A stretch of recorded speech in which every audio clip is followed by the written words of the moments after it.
रूप जो शोभन है, परोवाज का नानक तो हर गुण गाए ले, साध सगल जंजाल।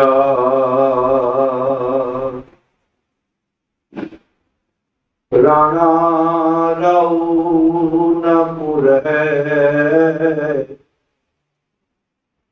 रंग न तुम की, वारिया को अपनी कोई न बंधै धी। एक ओंकार सतनाम करता पुरख, निर्भव निर्वैर अकाल मूरत, अजूनी सैभं गुर प्रसाद। श्री राग महला पंजवा, टिचर वसै सुहेलड़ी, जिचर साथी नार। जान साथी उठी चलिया, ताना ठाकुरा। मन बैराग भया, दर्शन देखने का जाओ। तन सो तेरा धन है, मानो बैराग भया। दर्शन देखने का जाओ, ताना सो तेरा थान है। राम जिंजर वसया कंत घर, जियो जियो सब बहार। जा उठी चलसी कंतड़ा, ता तेरी कोई ना पूछे बात। ऐसे तू सहृदय सुखवत, गुर मिल चाच अचार से, तुद कदे न लगे दुख। सबना सौरे बजना, सापो मुगला बनहार। नानक तन सुहागणी, जिन शह नाल प्यार। सबना सौरे बजना, साप मुगला बनहार। नानक तन सुहागणी, जिन शह नाल प्यार।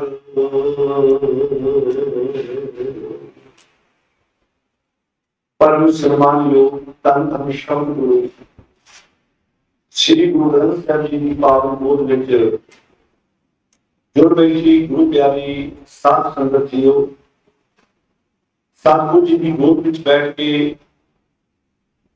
सरदार जोगिंदर सिंह जी तिन्हां दी अंतिम अरदास विच रखे हुए इस गुरमत समागम में आप रिश्तेदार, साठ संबंधी, दोस्त मित्र, इलाका निवासी गुरु की हजूरी में बहुत प्यार नाल बैठ के जिथे आप जी ने सतगुरु की पावन बाणी का पाठ श्रवण किया है, उस तो उपरंत सरदार जी भाई साहब गुणा के जथे पास तो सतगुरु की पावन बाणी का कीर्तन श्रवण किया है। आओ सतगुरु गुरु मनमे पातशाह गुरु अर्जन साहिब महाराज तिन्हां दी रचना तो उच्चार किए हुए पावन शब्द का आप बड़े प्यार नाल पाठ सुने। ਸਤਿਗੁਰੂ ਜੀ ਦੇ ਇਹ ਅਮੋਲਕ ਬਚਨ ਸ੍ਰੀ ਰਾਗ ਦੇ ਵਿੱਚ ਗੁਰੂ ਗ੍ਰੰਥ ਸਾਹਿਬ ਜੀ ਦੇ ਪਾਵਨ ਅੰਕ 51 ਦੇ ਉੱਪਰ ਸਭਾਇਮਾਨ ਨੇ। ਮਨੁੱਖ ਦੀ ਜ਼ਿੰਦਗੀ ਦੇ ਵਿੱਚ ਜਨਮ ਅਤੇ ਮੌਤ ਇਹ ਦੋ ਜਿਹੜੇ ਸ਼ਬਦ ਨੇ, ਇਹਨਾਂ ਦੇ ਦਰਮਿਆਨ ਜਿਹੜੀ ਜ਼ਿੰਦਗੀ ਹੈ ਉਹਨੂੰ ਕਿੱਦਾਂ ਜੂਣਾ ਹੈ, ਇਹ ਮਨੁੱਖ ਦੇ ਆਪਣੇ ਹੱਥ ਵੱਸ ਹੈ। ਮੈਂ ਜੀਵਨ ਨੂੰ ਚੰਗਾ ਜੂਣਾ ਹੈ, ਮੈਂ ਜੀਵਨ ਨੂੰ ਮਾੜਾ ਜੂਣਾ ਹੈ। ਕਈ ਵਾਰੀ ਮਨੁੱਖ ਆਪਣੀ ਜ਼ਿੰਦਗੀ ਵਿੱਚ ਜਦੋਂ ਕੋਈ ਘਟਨਾ ਵਾਪਰ ਜਾਂਦੀ ਹੈ ਤੇ ਉਹਦਾ ਦੋਸ਼ੀ ਦੂਜੇ ਨੂੰ ਠਹਿਰਾ ਦਿੰਦਾ ਹੈ। ਇਹ ਇਨਸਾਨੀ ਫਿਤਰਤ ਹੈ। ਪਰਿਵਾਰਾਂ ਵਿੱਚ ਦੇਖਿਓ, ਚੰਗੇ ਕੰਮ ਦਾ ਸਿਹਰਾ ਮਨੁੱਖ ਆਪਣੇ ਮੱਥੇ ਤੇ ਬੰਨ੍ਹਦਾ ਹੈ, ਜਦੋਂ ਉਹ ਗਲਤ ਹੋ ਜਾਏ ਤੇ ਉਹਦਾ ਦੋਸ਼ੀ ਆਪਣੇ ਨਾਲ ਦੇ ਨੂੰ ਬਣਾ ਦਿੰਦਾ ਕਿ ਸਾਰਾ ਕਸੂਰ ਤੇਰਾ, ਤੇਰੇ ਕਰਕੇ ਇਹ ਪ੍ਰੋਬਲਮ ਹੋਈ ਹੈ। ਬੱਚਾ ਲਾਈਫ ਨਿਕਲ ਆਵੇ, ਮਾਂ ਕਹਿੰਦੀ ਹੈ ਮੇਰੀ ਸਿੱਖਿਆ ਦੀ ਬਦੌਲਤ ਹੈ, ਬਾਪ ਕਹਿੰਦਾ ਮੇਰੀ ਸਿੱਖਿਆ ਦੀ ਬਦੌਲਤ ਹੈ, ਦਾਦਾ ਕਹਿੰਦਾ ਮੇਰੀ ਸਿੱਖਿਆ ਦੀ ਬਦੌਲਤ ਹੈ, ਦਾਦੀ ਕਹਿੰਦੀ ਮੇਰੀ ਸਿੱਖਿਆ ਦੀ ਬਦੌਲਤ ਹੈ। ਔਲਾਦ ਗਲਤ ਟਰੈਕ ਤੇ ਚੜ ਜਾਏ, ਗਲਤ ਰਸਤੇ ਪੈ ਜਾਏ, ਬਾਪ ਪਤਨੀ ਨੂੰ ਕਹਿੰਦਾ ਹੈ ਤੂੰ ਵਿਗਾੜਿਆ ਹੈ, ਡਾਡਾ ਕਰਕੇ ਵਿਗਾੜਿਆ, ਸਾਰਾ ਕਸੂਰ ਤੇਰਾ ਹੈ। ਮਾਂ ਕਹਿੰਦੀ ਹੈ ਨਹੀਂ, ਸਾਰਾ ਕਸੂਰ ਤੁਹਾਡਾ ਹੈ। ਬਾਪ ਵੱਲ ਵੇਖ ਕੇ ਕਿ ਉਹ ਗਲਤ ਰਸਤੇ ਪੈ ਗਏ, ਵਿੱਚ ਮੇਰਾ ਕਸੂਰ ਹੈ। ਦੋਵੇਂ ਪਤੀ ਪਤਨੀ ਦਾਦੇ ਦਾ ਕਸੂਰ ਕਰ ਦਿੰਦੇ ਨੇ, ਦਾਦਾ ਦਾਦੀ ਦਾ ਕਰਦਾ ਹੈ। ਜਾਣੀ ਕਿ ਇਹ ਇਨਸਾਨੀ ਫਿਤਰਤ ਹੈ ਕਿ ਚੰਗਿਆਈ ਨੂੰ ਮਨੁੱਖ ਆਪਣੇ ਮੱਥੇ ਤੇ ਲੈਂਦਾ ਹੈ ਤੇ ਬੁਰਾਈ ਨੂੰ ਦੂਜੇ ਦੇ ਮੱਥੇ ਮੜ ਦਿੰਦਾ ਹੈ। ਏਦਾਂ ਹੀ ਸੰਸਾਰ ਤੇ ਪ੍ਰਮਾਤਮਾ ਦੀ ਗੱਲ ਹੈ। ਚੰਗਾ ਹੋਏਗਾ ਮੈਂ ਕੀਤਾ ਹੈ, ਘਟਨਾ ਵਾਪਰ ਗਈ ਹੈ, ਰੱਬਾ ਤੇਰੇ ਕੋਲ ਸਾਡੀ ਖੁਸ਼ੀ ਜਰੀ ਨਾ ਗਈ, ਤੇਰੇ ਕੋਲ ਸਾਡਾ ਇਹ ਸੁੱਖ ਵਾਲਾ ਪੱਖ ਬਰਦਾਸ਼ਤ ਨਾ ਹੋਇਆ, ਤੂੰ ਇਹਨਾਂ ਕਹਿਰ ਕਮਾਤਾ, ਇਹਨਾਂ ਜੁਰਮ ਕਮਾਤਾ। ਏਦਾਂ ਦੇ ਸ਼ਬਦ ਸਮਾਜ ਵਿੱਚ ਸਾਡੇ ਵੱਲੋਂ ਬੋਲੇ ਜਾਂਦੇ। ਜੇ ਕੋਈ ਬੰਦਾ ਆਮ ਬੋਲੇ ਤੇ ਗੱਲ ਠੀਕ ਹੈ, ਪਰ ਕੋਈ ਪਾਠ ਕਰਨ ਵਾਲਾ ਬੋਲੇ, ਕੋਈ ਗੁਰਦੁਆਰੇ ਜਾਣ ਵਾਲਾ ਬੋਲੇ, ਇਹ ਕਹੇ ਕਿ ਮੈਨੂੰ 35-40 ਸਾਲ ਹੋ ਗਏ ਖੰਡੇ ਦੀ ਬਹੁਤ ਹੈ, ਉਹ ਬੋਲੇ ਤੇ ਸਮਝ ਲੈਣਾ ਸਰਕਾਰ ਤਾਨੇ ਪਾਏ ਨੇ, ਇਹਦੇ ਮਨ ਨੇ ਸਤਿਗੁਰ ਦੀ ਬਾਣੀ ਦਾ ਅੰਮ੍ਰਿਤ ਪੀਤਾ ਹੀ। ਜੇ ਬਾਣੀ ਪਤਾ ਹੋਵੇ ਤੇ ਫਿਰ ਸਤਿਗੁਰ ਦੀ ਬਾਣੀ ਕਹਿੰਦੀ ਹੈ ਉਹ ਤੇ ਨਿਰਭਉ ਹੈ, ਉਹ ਤੇ ਨਿਰਵੈਰ ਹੈ। ਜਿਹੜਾ ਕਿਸੇ ਨਾਲ ਵੈਰ ਹੀ ਨਹੀਂ, ਕੋਈ ਪਰਿਵਾਰ ਨਾਲ ਕਹਿ ਕਿਦਾਂ ਕਮਾਏਗਾ। ਇਹ ਤਾਂ ਸਾਡੇ ਵੈਰ ਨੇ, ਸਾਡੇ ਕੋਲ ਕਚਹਿਰੀਆਂ ਚ ਕੇਸ ਇੱਕ ਦੂਜੇ ਪ੍ਰਤੀ ਨੇ। ਪਰਮਾਤਮਾ ਦੇ ਹੈ ਹੀ ਨਾ ਵੈਰ, ਕਿ ਵੈਰ ਦੋ ਚਾਹੀਦੇ ਨੇ, ਉਹ ਤੇ ਹੈ ਹੀ ਗੱਲਾਂ। ਤੇ ਕੱਲੇ ਦਾ ਵੈਰ ਇਹਦੇ ਨਾਲ ਹੋਏਗਾ ਪਰ ਜਦੋਂ ਉਹ ਇੱਕ ਆਖੇ ਤੇ ਇੱਕ ਵਾਸਤੇ ਵੀ ਤੇ ਡਰ ਚਾਹੀਦਾ, ਉਹਨੂੰ ਨਿਰਭਉ ਵੀ ਤਾਂ ਆਖਿਆ, ਡਰ ਵਾਸਤੇ ਵੀ ਦੂਜਾ ਚਾਹੀਦਾ। ਜਦੋਂ ਦੂਜੀ ਚੀਜ਼ ਹੈ ਉਹ ਡਰ ਕਿੱਦਾਂ, ਡਰੇਗਾ ਕਿੱਦਾਂ। ਇਹ ਗੁਣ ਨੇ ਪਰਮਾਤਮਾ ਦੇ। ਤੂੰ ਆਓ ਸਾਧ ਸੰਗਤ ਜਿੰਨਾ ਜਲ ਪਾਣੀ ਛਕ ਲਿਆ, ਗੁਰੂ ਦੀ ਗੋਦ ਵਿੱਚ ਆਣ ਕੇ ਬੈਠਣ ਦਾ ਜਿਕਰ ਕਰੀਏ। ਇਹ ਦਿਨ ਸਾਰਿਆਂ ਤੇ ਹੁੰਦਾ ਹੈ। ਅੱਜ ਅਸੀਂ ਸਰਦਾਰ ਜੋਗਿੰਦਰ ਸਿੰਘ ਜੀ ਦੀ ਅੰਤਮ ਅਰਦਾਸ ਬੈਠੇ ਹਾਂ। ਕੱਲ ਨੂੰ ਕੋਈ ਸਾਡਾ ਏਦਾਂ ਦਾ ਘਟਨਾ ਵਾਪਰ ਸਕਦੀ ਹੈ ਤੇ ਸੰਸਾਰ ਹੈ ਆਈ ਚਲਾਈਏ, ਜਿਹੜਾ ਪੈਦਾ ਹੋਇਆ ਉਹਨੂੰ ਵੱਢਿਆ ਜਾਂਦਾ। ਜੋ ਬੁਝਿਓ ਸਾਰੇ ਬੋਲੋ, ਜੋ ਬੁਝਿਓ ਸੋ ਬਿਨਸ ਹੈ। ਜਿਹੜਾ ਪੈਦਾ ਹੋਇਆ ਉਹਨੇ ਵੱਢਿਆ ਜਾਣਾ, ਜਿਹੜਾ ਦਰਖਤ ਉੱਗਿਆ ਉਹਨੇ ਕੱਟਿਆ ਜਾਣਾ, ਜਿਹੜੀ ਬਿਲਡਿੰਗ ਬਣੀ ਉਹਨੇ ਢੱਠਣੀ ਹੋਈ, ਜਿਹੜਾ ਕਪੜਾ ਸੀਨ ਕੇ ਗਲ ਪਾਇਆ ਉਹਨੇ ਕਦੀ ਪਾਟਣਾ ਵੀ। ਤੋ ਇਹ ਦਿਨ ਕਰਕੇ ਰਾਤ ਕਰਕੇ ਸਮਾਂ ਤੋੜਿਆ ਜਾ ਰਿਹਾ। ਤੋ ਆਓ ਸਤਿਗੁਰ ਦੀ ਬਾਣੀ ਦਾ ਵਾਕ ਬੜੇ ਪਿਆਰ ਨਾਲ ਸੁਣਿਆ। ਵਿਚਾਰਾਂ ਦੀ ਅਰਬਤਾ ਕਰਨ ਤੋਂ ਪਹਿਲਾਂ ਬੜੇ ਪਿਆਰ ਨਾਲ ਸਾਰੀ ਸੰਗਤ ਫਤਿਹ ਪ੍ਰਵਾਨ ਕਰੋ। ਪਿਆਰੇ ਜੀ, ਵਾਹਿਗੁਰੂ ਜੀ ਕਾ ਖਾਲਸਾ, ਵਾਹਿਗੁਰੂ ਜੀ ਕੀ ਫਤਿਹ। ਸਤਿਗੁਰ ਜੀ ਦੀ ਬਾਣੀ ਦਾ ਆਪਾਂ ਸ਼ਬਦ ਸੁਣਿਆ। ਰਹਾਉ ਦਾ ਮਨ ਹੈ ਮਨ ਬੈਰਾਗ ਭਇਆ। ਵੈਰਾਗ ਸੰਸਾਰ ਦੇ ਪੁੱਤ ਪ੍ਰਦੇਸ਼ ਚਲਾ ਜਾਏ, ਮੈਂ ਮਾਂ ਵੈਰਾਗ ਚਾਹੁੰਦੀ ਹੈ, ਭਰਾ ਤੇ ਦੂਰ ਹੋ ਜਾਏ, ਭੈਣ ਵੈਰਾਗ ਚਾਹੁੰਦੀ ਹੈ, ਪਤੀ ਦੂਰ ਹੋਵੇ, ਪਤਨੀ ਵੈਰਾਗ ਚਾਹੁੰਦੀ, ਸੰਸਾਰ ਦੇ ਵੈਰਾਗ ਨੇ। ਸਾਨੂੰ ਦੂਜੇ ਪ੍ਰਤੀ ਖਿੱਚ, ਪਰ ਕਦੀ ਇਹ ਵੈਰਾਗ ਹੋਇਆ ਅੱਜ ਤੇਰੇ ਕੋਲ ਸੱਚ ਨਹੀਂ ਬੋਲਿਆ ਗਿਆ, ਅੱਜ ਮੈਂ ਸੱਚੇ ਰਸਤੇ ਤੇ ਨਹੀਂ ਤੁਰ ਸਕਿਆ। ਇਹਦੇ ਵੈਰਾਗ ਸਾਰਿਆਂ ਨੂੰ ਹੋ ਜਾਂਦਾ ਵੀ ਅੱਜ ਮੇਰਾ ਪੁੱਤ ਮੇਰੇ ਤੋਂ ਦੂਰ ਹੋ ਗਿਆ, ਅੱਜ ਮੇਰੀ ਭੈਣ ਮੇਰੇ ਤੋਂ ਵਿਛੜ ਗਈ, ਅੱਜ ਮੇਰਾ ਭਰਾ ਮੇਰੇ ਤੋਂ ਦੂਰ ਹੋ ਗਿਆ। ਇਹ ਵੈਰਾਗ ਤਾਂ ਸੰਸਾਰ ਦੇ ਸਾਰਿਆਂ ਕੋਲ ਹੀ ਹੈ। ਪਰ ਇਹ ਵੈਰਾਗ ਹੋਵੇ को भी हाय आज मैं सच्चे रस्ते ते तुरिया ही। हुण गुरबाणी सानू किन्ने प्यारे शब्दां नाल जोड़दी है। मन बैराग भया, मन विच वैराग आ गया कि दर्शन देखने का चाहो, कि मेरे मन च वैराग है, मेरे मन च प्यार है, दर्शन कितों करने रब परमात्मा की जान कोई फिरदी चीज है। जो बाणी च परमात्मा के दर्शनां की गल आई है, दर्शन फिलासफी है। परमात्मा के दर्शन की ने अपने आप के विचों चंगियाई नूं प्रगट करना ही परमेश्वर के दर्शन ने। जदों आपां गुरु नौवें पातशाह की बाणी पढ़ते हैं तां गुरु नौवें पातशाह जी कहते ने जन नानक बिन आपा चीने मिटे ना भ्रम की काई। बाणी कहती अपने आप को चीनना ही रब नूं है, रब तो वखरा थोड़ा बैठा है भी आओ ते तुसीं जाओ उत्थे रब आ जिहड़े लोग ये ढंग करदे ने जिवें फलाणे थां ते गया रब प्रगट हो गया। जे तू अपनी मां अपने पिता अपने दादे दादी चो अपनी पत्नी चो अपने बच्चों चो रब नहीं दसिया वो जिथे मर्जी जाके ठोकरा खांदा फिर उन्हें किते नहीं दसिया। रब की शुरुआत कर तो होनी जे तू अपने बुजुर्ग दादे चो नहीं दसिया, अपनी मां चो नहीं दसिया, अपने भैन भरावां चो नहीं दसिया ते रब को वखरे किते सतवें आसमान ते बैठा है। बाणी ने कहती है वेद ते इफ्तरा भाई दिल का फिक्र ना जाए। अरे वेद ते धार्मिक ग्रंथ पढ़दा तेरे नाल तेरे दिल का फिक्र दूर नहीं होना। फिर की करिए टुक दम करारी जाओ करो हाजिर हजूर खुदाए एक सेकंड में अपने मन में खिलाना रब तेरी कोई नहीं। जिदा तुम शरीर करके बैठे थे बंदे का शरीर ते 15 मिनट अद्धा घंटा 2 घंटे का रहता मन नहीं बहता बोलो साथ शरीर एक थां ते बह जाता पर मन नहीं बहता। मन भजा मन की रफ्तार बहुत तेज है, मन की रफ्तार हवा नालों भी तेज है। इनू बाणी च आख्या मन पवने सुख बनया किस जोग प्राप्त गणिया जिदा हवा वगदी होवे ते कपड़े तारते पे थले सुट जाती है, दरख्तां नालों पत्ते टूट जाती है। हुण ते हनेरियां थोड़ी जिहियां हुण तां सवेरे कण खेतां च होवे कंपाइन ना करके शामां तक तार मंडी च सुੱਟੀ ਜਾਂਦੀ है। मिट्टी के जो भरियां नाल आपां कणक खाना वढणी भरियां होईयां अज तो 10-15 साल पहलां दी खेड।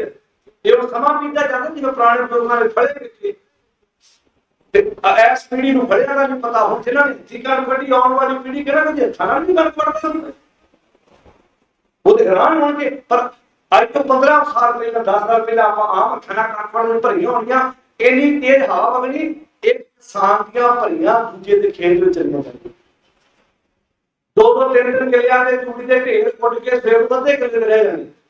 हवा इन्नी तेज है, जिन्नी रफ्तार हवा दी है ਉਹਦੇ ਨਾਲ ਵੀ ਕਈ ਗੁਣਾ ਵੱਧ ਰਫਤਾਰ ਸਾਡੇ ਮਨ ਦੀ। ਹੁਣ ਤੁਸੀਂ ਕਹੋਗੇ ਕੋਈ ਆਪਣੇ ਘਰ ਤੋਂ ਆਇਆ 10 ਕਿਲੋਮੀਟਰ ਦੂਰ, ਕੋਈ ਆਇਆ 50, ਕੋਈ ਆਇਆ 100, ਕੋਈ ਆਇਆ 200, ਤੁਸੀਂ ਨਹੀਂ ਕਿ ਬੈਠੇ ਬੈਠੇ ਆਪਣੇ ਮਨ ਨੂੰ ਆਪਣੇ ਘਰ ਦੇ ਦਰਵਾਜ਼ੇ ਤੇ ਖੜਨਾ ਹੋਵੇ ਤੇ ਕਿਹੜਾ ਟਾਈਮ ਲੱਗੂਗਾ ਧਿਆਨ ਨਹੀਂ ਕਰਨਾ ਬੜਾ ਬੈਠੇ ਬੈਠੇ ਧਿਆਨ ਕਰੋ ਆਪਣੇ ਘਰ ਦੇ ਦਰਵਾਜ਼ੇ ਤੇ ਤੇ ਇਹ ਤਾਂ ਖਿੱਚਾ ਮੁੱਕਣ ਜਿਤਨੇ ਸਮੇਂ ਤੋਂ ਪਹਿਲਾਂ ਸਾਡਾ ਮਨ ਉੱਤੇ ਪਹੁੰਚ ਜਾਂਦਾ। टिकता की नहीं जो बंदा पाठ करता की आंदा जी मेरा मन बोलो सारे ਇਹੋ ਜਵਾਬ ਹੁੰਦਾ ਨਾ। ਤੇ ਜੇ ਉਹ ਸਵਾਲ ਸਾਡਾ ਬੱਚਾ ਕਰੇ ਤੁਹਾਡੇ ਤੋਂ ਕਈ ਟੀਚਰ ਰਹਿਣ ਦੇ ਵੀ ਬੈਠੇ ਹੋਏ ਨੇ ਜਦੋਂ ਟੀਚਰ ਬੱਚਿਆਂ ਦੇ ਮਾਂ-ਬਾਪ ਨੂੰ ਬੁਲਾਉਂਦੇ ਹੋ ਕੀ ਕਹਿੰਦੇ ਭਲਾ ਤੁਹਾਡੇ ਬੱਚੇ ਦਾ ਪੜ੍ਹਾਈ 'ਚ ਧਿਆਨ ਨਹੀਂ ਹੈ। ਕੋਈ ਤਾਂ ਨਹੀਂ ਕਹਿੰਦਾ ਤੁਹਾਡਾ ਬੱਚਾ ਸਕੂਲ ਨਹੀਂ ਆਉਂਦਾ, ਉਹਨੇ ਸਕੂਲ ਆਉਂਦਾ ਪਰ ਤੁਹਾਡੇ ਬੱਚੇ ਦਾ ਪੜ੍ਹਾਈ 'ਚ ਹੁਣ ਤਾਂ ਸਕੂਲ ਗਿਆ ਵੀ ਪਰ ਧਿਆਨ ਨਹੀਂ। पढ़ना ध्यान में पढ़ना मन में गुरु ग्रंथ साहिब जी ने इस विचार आदि विलक्षणता सन गुरुदेव ने मन के उत्ते झाकी चला दिया, मन की गल की। आज शरीर को सुख देने वाले साधन सारे को है ने कमाई नाल खरीद लिया, पखे आ गए, कूलर आ गए, एसी आ गए, गड्डियां आ गई, तरह तरह के खाने आ गए, पैदा करते ना पर मन को सुख देने वाला साधन है ही नहीं। ਉਹ ਮੋਤੀ ਤੋਂ ਲੈ ਕੇ ਅੰਬਾਨੀਆਂ ਦਾਨੀਆਂ ਤੋਂ ਲੈ ਕੇ ਥੱਲੇ ਝੋਪੜੀ ਵਾਲੇ ਤੱਕ ਸਾਰੇ ਦੁਖੀ। वो भी लभदे फिरदे मन का टिका। तुसीं की सोचदे जिन्हां ने 3 काले कानून पास किए वो रात को चैन ना सोंदे होणगे? वो बोलो प्यारे हो, तुसीं की सोचदे चैन ना सोंदे होणगे? उन्हां नूं भी रात नूं नींद नहीं आउंदी होणी कदों किसान उठण ते असीं कदों चैन दे नाल सौ सकीए। ये तो ना मन की खेड है। तो साध संगत इत्थे गुरुदेव पिता जी कहते मन वैराग भया, दर्शन देखने का चाओ, वैराग हो मन च, हाय आज मैं सच नहीं बोल सकिया, रात को नींद ना आवे, हाय आज मैं झूठ बोल लिया, आज मैं झूठी गवाही दे आया। मन वैराग भया, दर्शन देखने का चाओ, कहते धन सो तेरा थान, वो थान बड़ा धन है जिथे मालकी तुसी वसदे हो। ते वसदे मालक सारियां दे हिरदे च, बाजे ने प्रगट कर लिया। दुध ते सारियां दे कोल हुंदा है, ते हर दुध च घिओ हुंदा है। किसी नूं दुध च घिओ कढना हुंदा, किसी नूं दुध च घिओ। हुण मान लो एक मੱਝਾਂ नहीं है, कोई परिवार 3 किलो दुध मुल लैंदा है, पर घर भैन सियाणी है, घर च औरत सियाणी है, वो 3 किलो दुध चों भी दही भी जमा लेंदी है, चाह भी बना लेंदी है, ते घिओ भी जोड़ लेंदी है। दूजी इधरों दे घर के ओदी भैणा घिओ मुल लैंदे, कहदी ना सौदा घिओ घर दा, कहदी किदां, कहदे 3 किलो, कहदे असीं 4 किलो लैंदे, ਸਾਡੇ ਕੋਲ ਜੁੜਦਾ ਹੀ ਨਹੀਂ। ਹੁਣ ਉਹ ਭੈਣ ਨੂੰ ਦੁੱਧ ਚੋਂ ਘਿਓ ਕੱਢਣਾ ਹੁੰਦਾ, ਇਹਨੂੰ ਇਹਦੇ ਬਾਰੇ ਇਹਨੂੰ ਸੌਖਾ ਵੀ ਪੈਸੇ ਦਿੱਤੇ ਬੱਚੇ ਨੂੰ, ਭੱਜ ਕੇ ਉਹ ਫਲਾਣੀ ਕੰਪਨੀ ਦਾ ਵੇਰਕੇ ਦਾ ਪੈਕ ਫੜ ਲਿਆ। ਮਾਫ ਕਰਨਾ, ਸਾਰਿਆਂ ਤੇ ਗੱਲਾਂ ਢੁਕਦੀਆਂ ਨਹੀਂ। ਹੁਣ ਜੇ ਸਿਆਣੇ ਕਾਰੀਗਰ ਨੂੰ ਲੱਕੜ ਚੋਂ ਦਰਵਾਜ਼ਾ ਕੱਢਣਾ ਹੁੰਦਾ, ਜਿਹਨੂੰ ਨਹੀਂ ਨੌਲੇਜ, ਉਹਦੇ ਨਿੱਕੇ ਨਿੱਕੇ ਡੱਗੇ ਜਿਹੇ ਕਰਕੇ ਗੱਡੇ ਕਰਕੇ ਉਹਨਾਂ ਨੂੰ ਪੱਠੀ ਝੋਲ ਦਿੰਦਾ। ਇਹ ਕਲਾ ਹੈ। ਹੁਣ ਇੱਕ ਸਿਆਣਾ ਕਹਿੰਦਾ ਇੱਕ ਸਟੂਡੈਂਟ ਵਿੱਚੋਂ ਇੱਕ ਵਧੀਆ ਜੱਜ ਕੱਢ ਲੈਂਦਾ, ਉਹਨੂੰ ਪੜਾਉਂਦਾ ਹੈ, ਉਹਨੂੰ ਐਜੂਕੇਸ਼ਨ ਹੁੰਦਾ, ਗਿਆਨ ਹੁੰਦਾ, ਸਮਝ ਲੈਂਦਾ, ਬੜਾ ਕੁਝ ਸਮਾਜ ਵਿੱਚ। ਜਦੋਂ ਅਸੀਂ ਇਸ ਤਰੀਕੇ ਨਾਲ ਦੇਖਦੇ, ਦੋਵੇਂ ਗੱਲਾਂ ਜੁੜਦੀਆਂ ਨੇ। ਟੀਚਰ ਪੜਾਉਣਾ ਚਾਹੁੰਦਾ ਸੀ, ਸਟੂਡੈਂਟ ਪੜ੍ਹਨਾ ਚਾਹੁੰਦਾ ਸੀ, ਉਹ ਪ੍ਰਗਟ ਹੋ ਗਿਆ। ਹੁਣ ਜਿੱਥੇ ਟੀਚਰ ਪੜਾਉਣਾ ਚਾਹੁੰਦਾ ਹੈ ਪਰ ਸਟੂਡੈਂਟ ਪੜ੍ਹਨਾ ਨਹੀਂ ਚਾਹੁੰਦਾ, ਉੱਥੇ ਉਹ ਕਦੀ ਕਾਮਯਾਬ ਨਹੀਂ ਹੋ ਸਕਦਾ। ਦੋਵਾਂ ਦਾ ਮੇਲ ਹੈ। ਤਾਂ ਹੀ ਤੇ ਸ਼ਬਦ ਸੁਰਤ ਦੀ ਗੱਲ ਕਹੀ ਸੀ। ਜਦੋਂ ਸ਼ਬਦ ਗੁਰੂ ਸੁਰਤ ਔਰ ਚੇਲਾ ਦਾ ਅਰਥ ਕੀ ਹੈ? ਵੀ ਗੁਰੂ ਸ਼ਬਦ ਹੈ, ਜੇ ਗੁਰੂ ਸ਼ਬਦ ਹੈ ਤੇ ਉਹਦਾ ਚੇਲਾ ਸਰੀਰ ਨਹੀਂ ਹੈ, ਉਹਦਾ ਚੇਲਾ ਸੁਰਤ ਹੈ। ਹੁਣ ਆਪਾਂ ਸਰੀਰ ਕਰਕੇ ਬੈਠੇ ਹਾਂ, ਜੇ ਸਾਡੀ ਸੁਰਤੀ ਇੱਥੇ ਨਾ ਹੋਈ ਭਾਵੇਂ 5 ਘੰਟੇ ਬੈਠ ਰਹੀਏ ਕੋਈ ਪਤਾ, ਪਰ ਜੇ ਸੁਰਤ ਬੈਠੀ ਆ ਫਿਰ 15 ਮਿੰਟ ਹੀ ਬਹੁਤ, ਫਿਰ 10 ਮਿੰਟ ਹੀ ਬਹੁਤ। ਜੇ ਸੁਰਤ ਨਾ, ਕਹਿੰਦੇ ਧਨ ਸੋ ਤੇਰਾ ਥਾਨ, ਉਹ ਥਾਂ ਬੜਾ ਚੰਗਾ ਹੈ ਜਿੱਥੇ ਮਾਲਕ ਜੀ ਤੁਸੀਂ ਵਸਦੇ ਹੋ। ਸਾਹਿਬ ਜੀ ਕੀ ਕਹਿੰਦੇ ਨੇ? ਟੀਚਰ ਵਸੈ ਸੁਹੇਲੜੀ। ਹੁਣ ਇਹਦਾ ਅਰਥ ਕੀ ਹੈ? ਜਿੱਥੇ ਮਾਲਕ ਜੀ ਤੁਸੀਂ ਵਸਦੇ ਹੋ ਉਹ ਕਾਇਆ ਬੜੀ ਸੁਖੀ ਹੈ। ਟੀਚਰ ਵਸੈ ਸੁਹੇਲੜੀ, ਜਿੱਜਰ ਸਾਥੀ ਨਾਲ। ਸਾਥੀ ਕੌਣ ਹੈ? ਉਹ ਰੱਬ। ਤੇ ਰੱਬ ਕੀ ਹੈ? ਸਾਡੇ ਅੰਦਰ ਚੰਗਿਆਈ। ਜਦੋਂ ਬੰਦੇ ਅੰਦਰ ਚੰਗਿਆਈ ਵਸਦੀ ਹੈ ਤੇ ਬੰਦਾ ਬੜਾ ਸੁਖੀ ਹੈ। ਬੰਦੇ ਨੂੰ ਸੁਖੀ ਕੌਣ ਕਰਦਾ ਵਾ? ਬੁਰਾਈ ਤੇ ਚੰਗਿਆਈ ਬੋਲ ਕੇ ਦੱਸਿਓ, ਬੋਲੋ ਸਾਧ ਸੰਗਤ ਜੀ। ਚੰਗਿਆਈ ਸੁਖੀ ਕਰਦੀ ਹੈ ਨਾ, ਬੁਰਾਈ ਕਿਹਦੀ ਕਰਦੀ? ਬੁਰਾਈ ਤੇ ਬੰਦੇ ਦੀ ਥੂ ਥੂ ਕਰਾ ਦਿੰਦੀ ਹੈ, ਪਰ ਚੰਗਿਆਈ ਬੰਦੇ ਦੀ ਤਾਰੀਫ ਕਰਾਉਂਦੀ ਹੈ। ਉਹਦੀ ਸੱਚੇ ਮਾਰਗ ਚੱਲਦੇ ਆ ਸਾਰੇ ਨੂੰ ਉਸ ਕਰੇ ਜਹਾਨਾ। ਜਦੋਂ ਬੰਦਾ ਸੱਚੇ ਮਾਰਗ ਤੇ ਤੁਰਦਾ ਨਾ, ਉਦੋਂ ਸਮਾਜ ਉਹਦੀ ਵਡਿਆਈ ਕਰਦਾ। ਵਡਿਆਈ ਉਹਦੀ ਨਹੀਂ ਆ, ਵਡਿਆਈ ਮਾਰਗ ਦੀ, ਵਡਿਆਈ ਸੱਚ ਦੀ ਹੈ। ਉਹ ਸਸਤੇ ਤੋਂ ਟੀਚਰ ਵਸੈ ਸੁਹੇਲੜੀ, ਜਿੱਜਰ ਸਾਥੀ ਨਾਲ। ਜਦੋਂ ਤੱਕ ਸਾਥੀ ਨਾਲ, ਸਾਥੀ ਕੌਣ ਹੈ? ਸੱਜਣ ਤੇਰੀ ਨਾਲ ਮੈਂ ਚੱਲਦਿਆਂ ਨਾਲ ਚਲਾਣਾ। ਬੰਦੇ ਦਾ ਸਭ ਤੋਂ ਵਧੀਆ ਸੱਜਣ ਕੌਣ ਹੈ? ਭਲਾ ਆਪਾਂ ਸਮਾਜ ਵਿੱਚ ਨਾ ਲੈਨੇ ਫਲਾਣਾ ਦੋਸਤ ਮੇਰਾ ਬੜਾ ਵਧੀਆ ਸੱਜਣ ਹੈ ਨਾ, ਅਸਲੀ ਸੱਜਣ ਪਤਾ ਕੌਣ ਹੈ?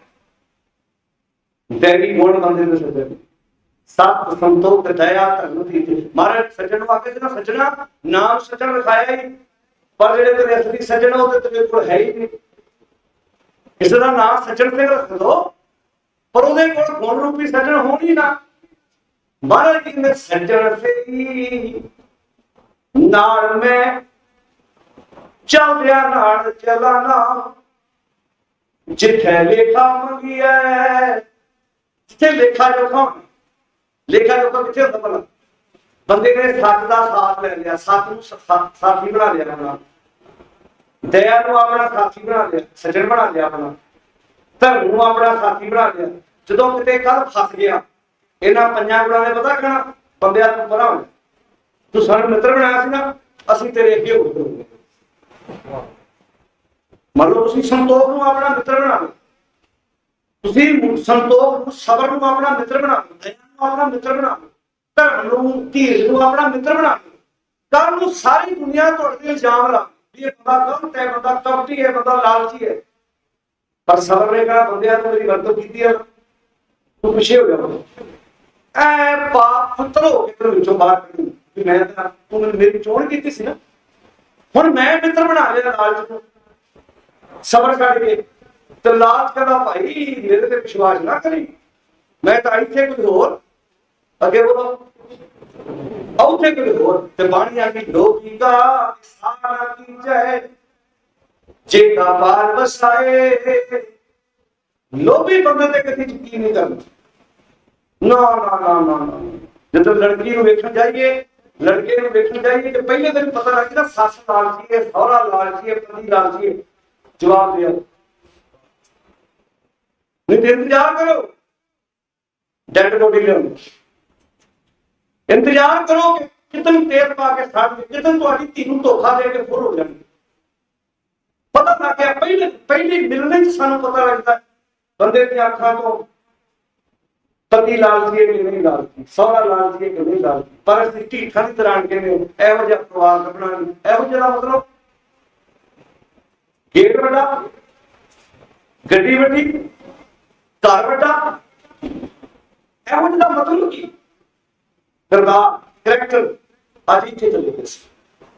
हुण गुरु साहब की बाणी इत्थे सानू सिक्ख्या की दे रही है, लोभी का सा ना कीचे जेका पार वसाए, अंत काल तिथे तो है जिथे हाथ ना पाए। लालची बंदे ने तुहानू पता किथे धोखा देना, जिथे जाके तुहाडा हाथ पैण की कोई जगह ही नहीं। कि आप ਇਹਦਾ ਐਗਜ਼ਾਮਪਲ ਜਿਹੜੀ ਮੈਂ ਦਿੱਤੀ ਕਿ ਤੁਹਾਨੂੰ ਉਸ ਜਗ੍ਹਾ ਤੋਂ ਛਾਲ ਮਾਰ ਧੱਕਾ ਦੇਵੇਗਾ ਜਿੱਥੇ ਤੁਹਾਡਾ ਮੁੜ ਕੇ ਹੱਥ ਪਾਉਣ ਨੂੰ ਕੋਈ ਜਗ੍ਹਾ ਹੀ ਨਹੀਂ।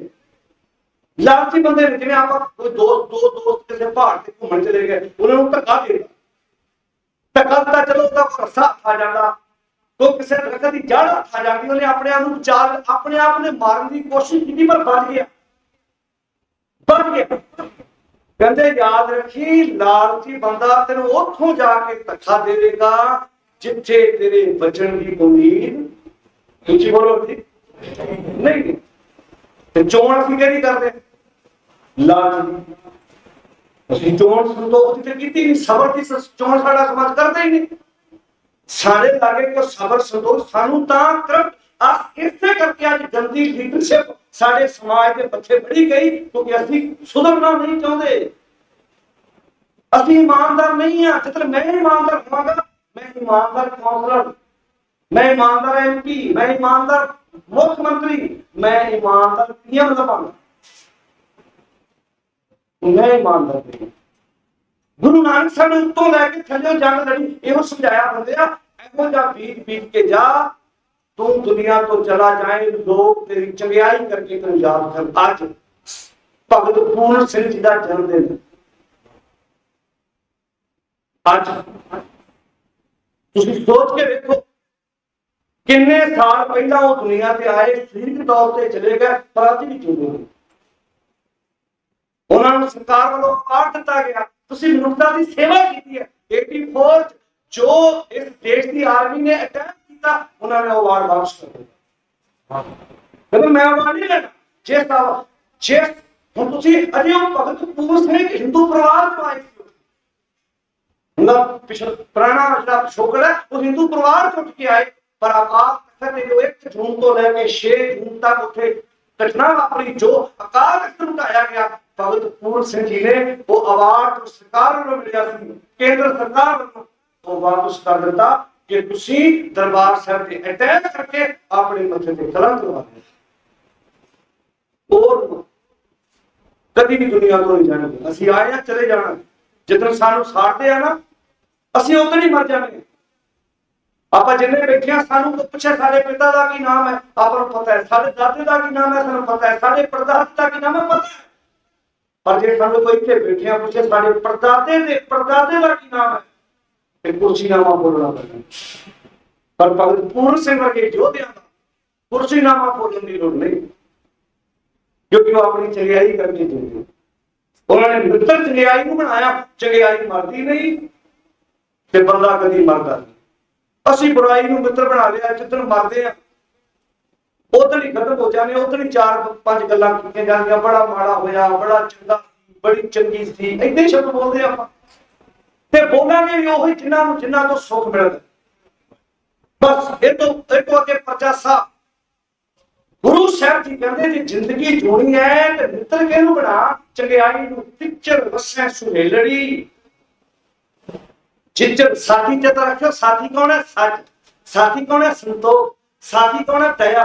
साथी कौन है? धर्म। साथी कौन है? सब्र। साथी कौन है? एक परमेश्वर। वो कौन है?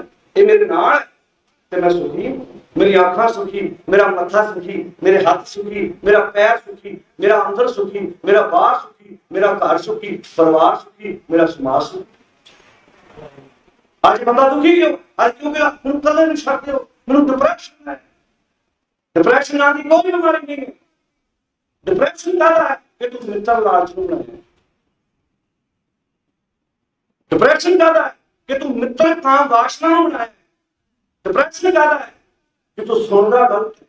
डिप्रेशन क्या है कि तू किसी की तरक्की देख के गड्डी कोई खरीदा है तो नींद तेनू नहीं, कारोबार कोई अगे लेके जाता तो प्रॉब्लम तेनू है। कृष्ण आखिर बिसर गई सब अगे के तात केवल ईर्षा।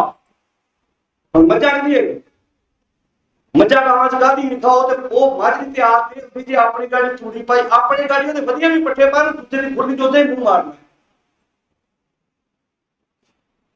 पर इंसानी फितरत है जी, इंसान दुखी क्यों है? बादशाह के बंदे जिंदगी जीनी भुल चुका है। कोई किते तुरया फिरदा, किते खाम खांदा फिरदा। बादशाह कहते इत्थे जिंदगी जीऊ, तू दुनिया तो चला जाए। तेरी अर्थी दे पीछे विरोधी भी, विरोधी धिर दा बंदा भी तेरी अर्थी पीछे जावे कहे ठीक है साडे धिर दा बंदा नहीं सी, पर बंदा एडा कमाल दा सी, अपना विगाड़ के भी साडा सवारिया करदा सी। ये मैं सारे दी गल कर रहा, भावें औरत है ते भावें कोई बढ़ है। कल को माता जावे दुनिया तो दो कह भैने, इन्हें कदी किसी के धी पुत नूं पुठी मत नहीं सुनी। कहता धी पुत बिगड़ना तो सही शिक्षा देनी। ये बंदा बड़ा नेक सी, जे कहता धी पुत बिगड़न लगना तो सुधारने की कोशिश करनी। ये फायदा असी रखना कि मैं संसार किसी नूं चंगी शिक्षा देनी है कि बुरी शिक्षा देनी है। भाषा के पिक्चर वसे सुहेलड़ी चिच्चर साथी नाल जब साथी उठी चलिया।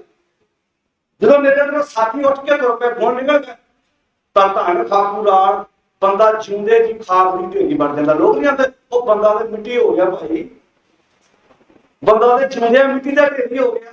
धन खाकूराल पाशाह जी कहते जिच्चर वसिया कंत घर।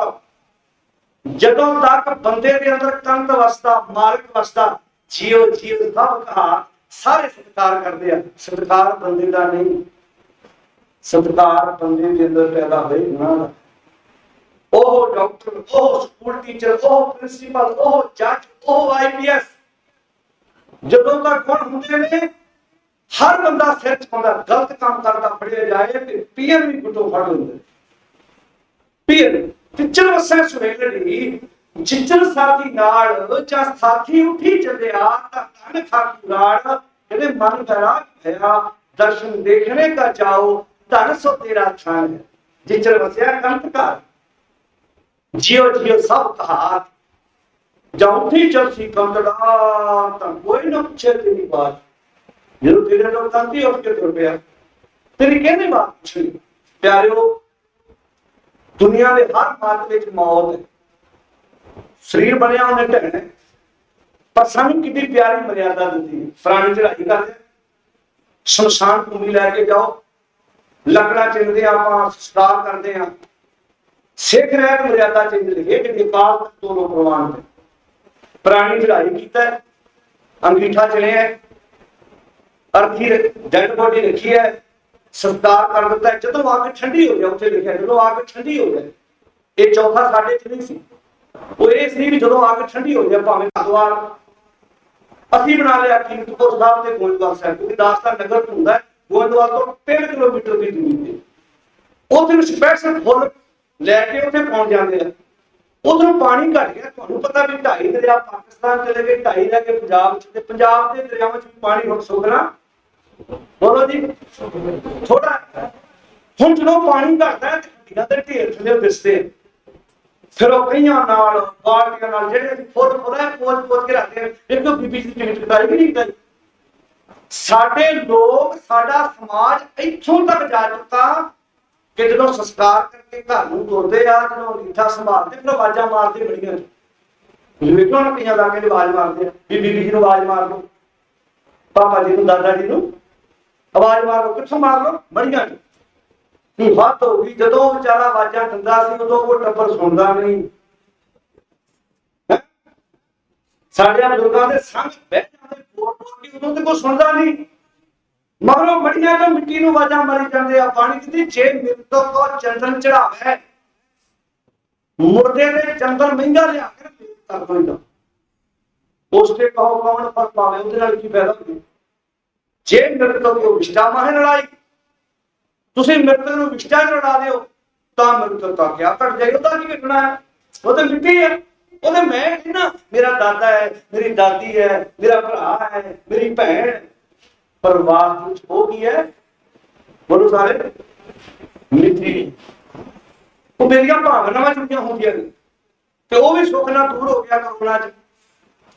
ਉਹ ਵੀ ਜਿਹੜੇ ਕਹਿੰਦੇ ਸੀ ਮੈਂ ਤਾਂ ਰੋਟੀ ਨਹੀਂ ਖਾ ਸਕਦਾ, ਮੈਂ ਤਾਂ ਰੋਟੀ ਨਹੀਂ ਖਾ ਸਕਦੀ, ਮੈਂ ਭਾਵੇਂ ਤੋਂ ਬਿਨਾਂ ਰਹਿ ਨਹੀਂ ਸਕਦਾ, ਮੈਂ ਬੀਬੀ ਤੋਂ ਬਿਨਾਂ ਰਹਿ ਨਹੀਂ ਸਕਦਾ।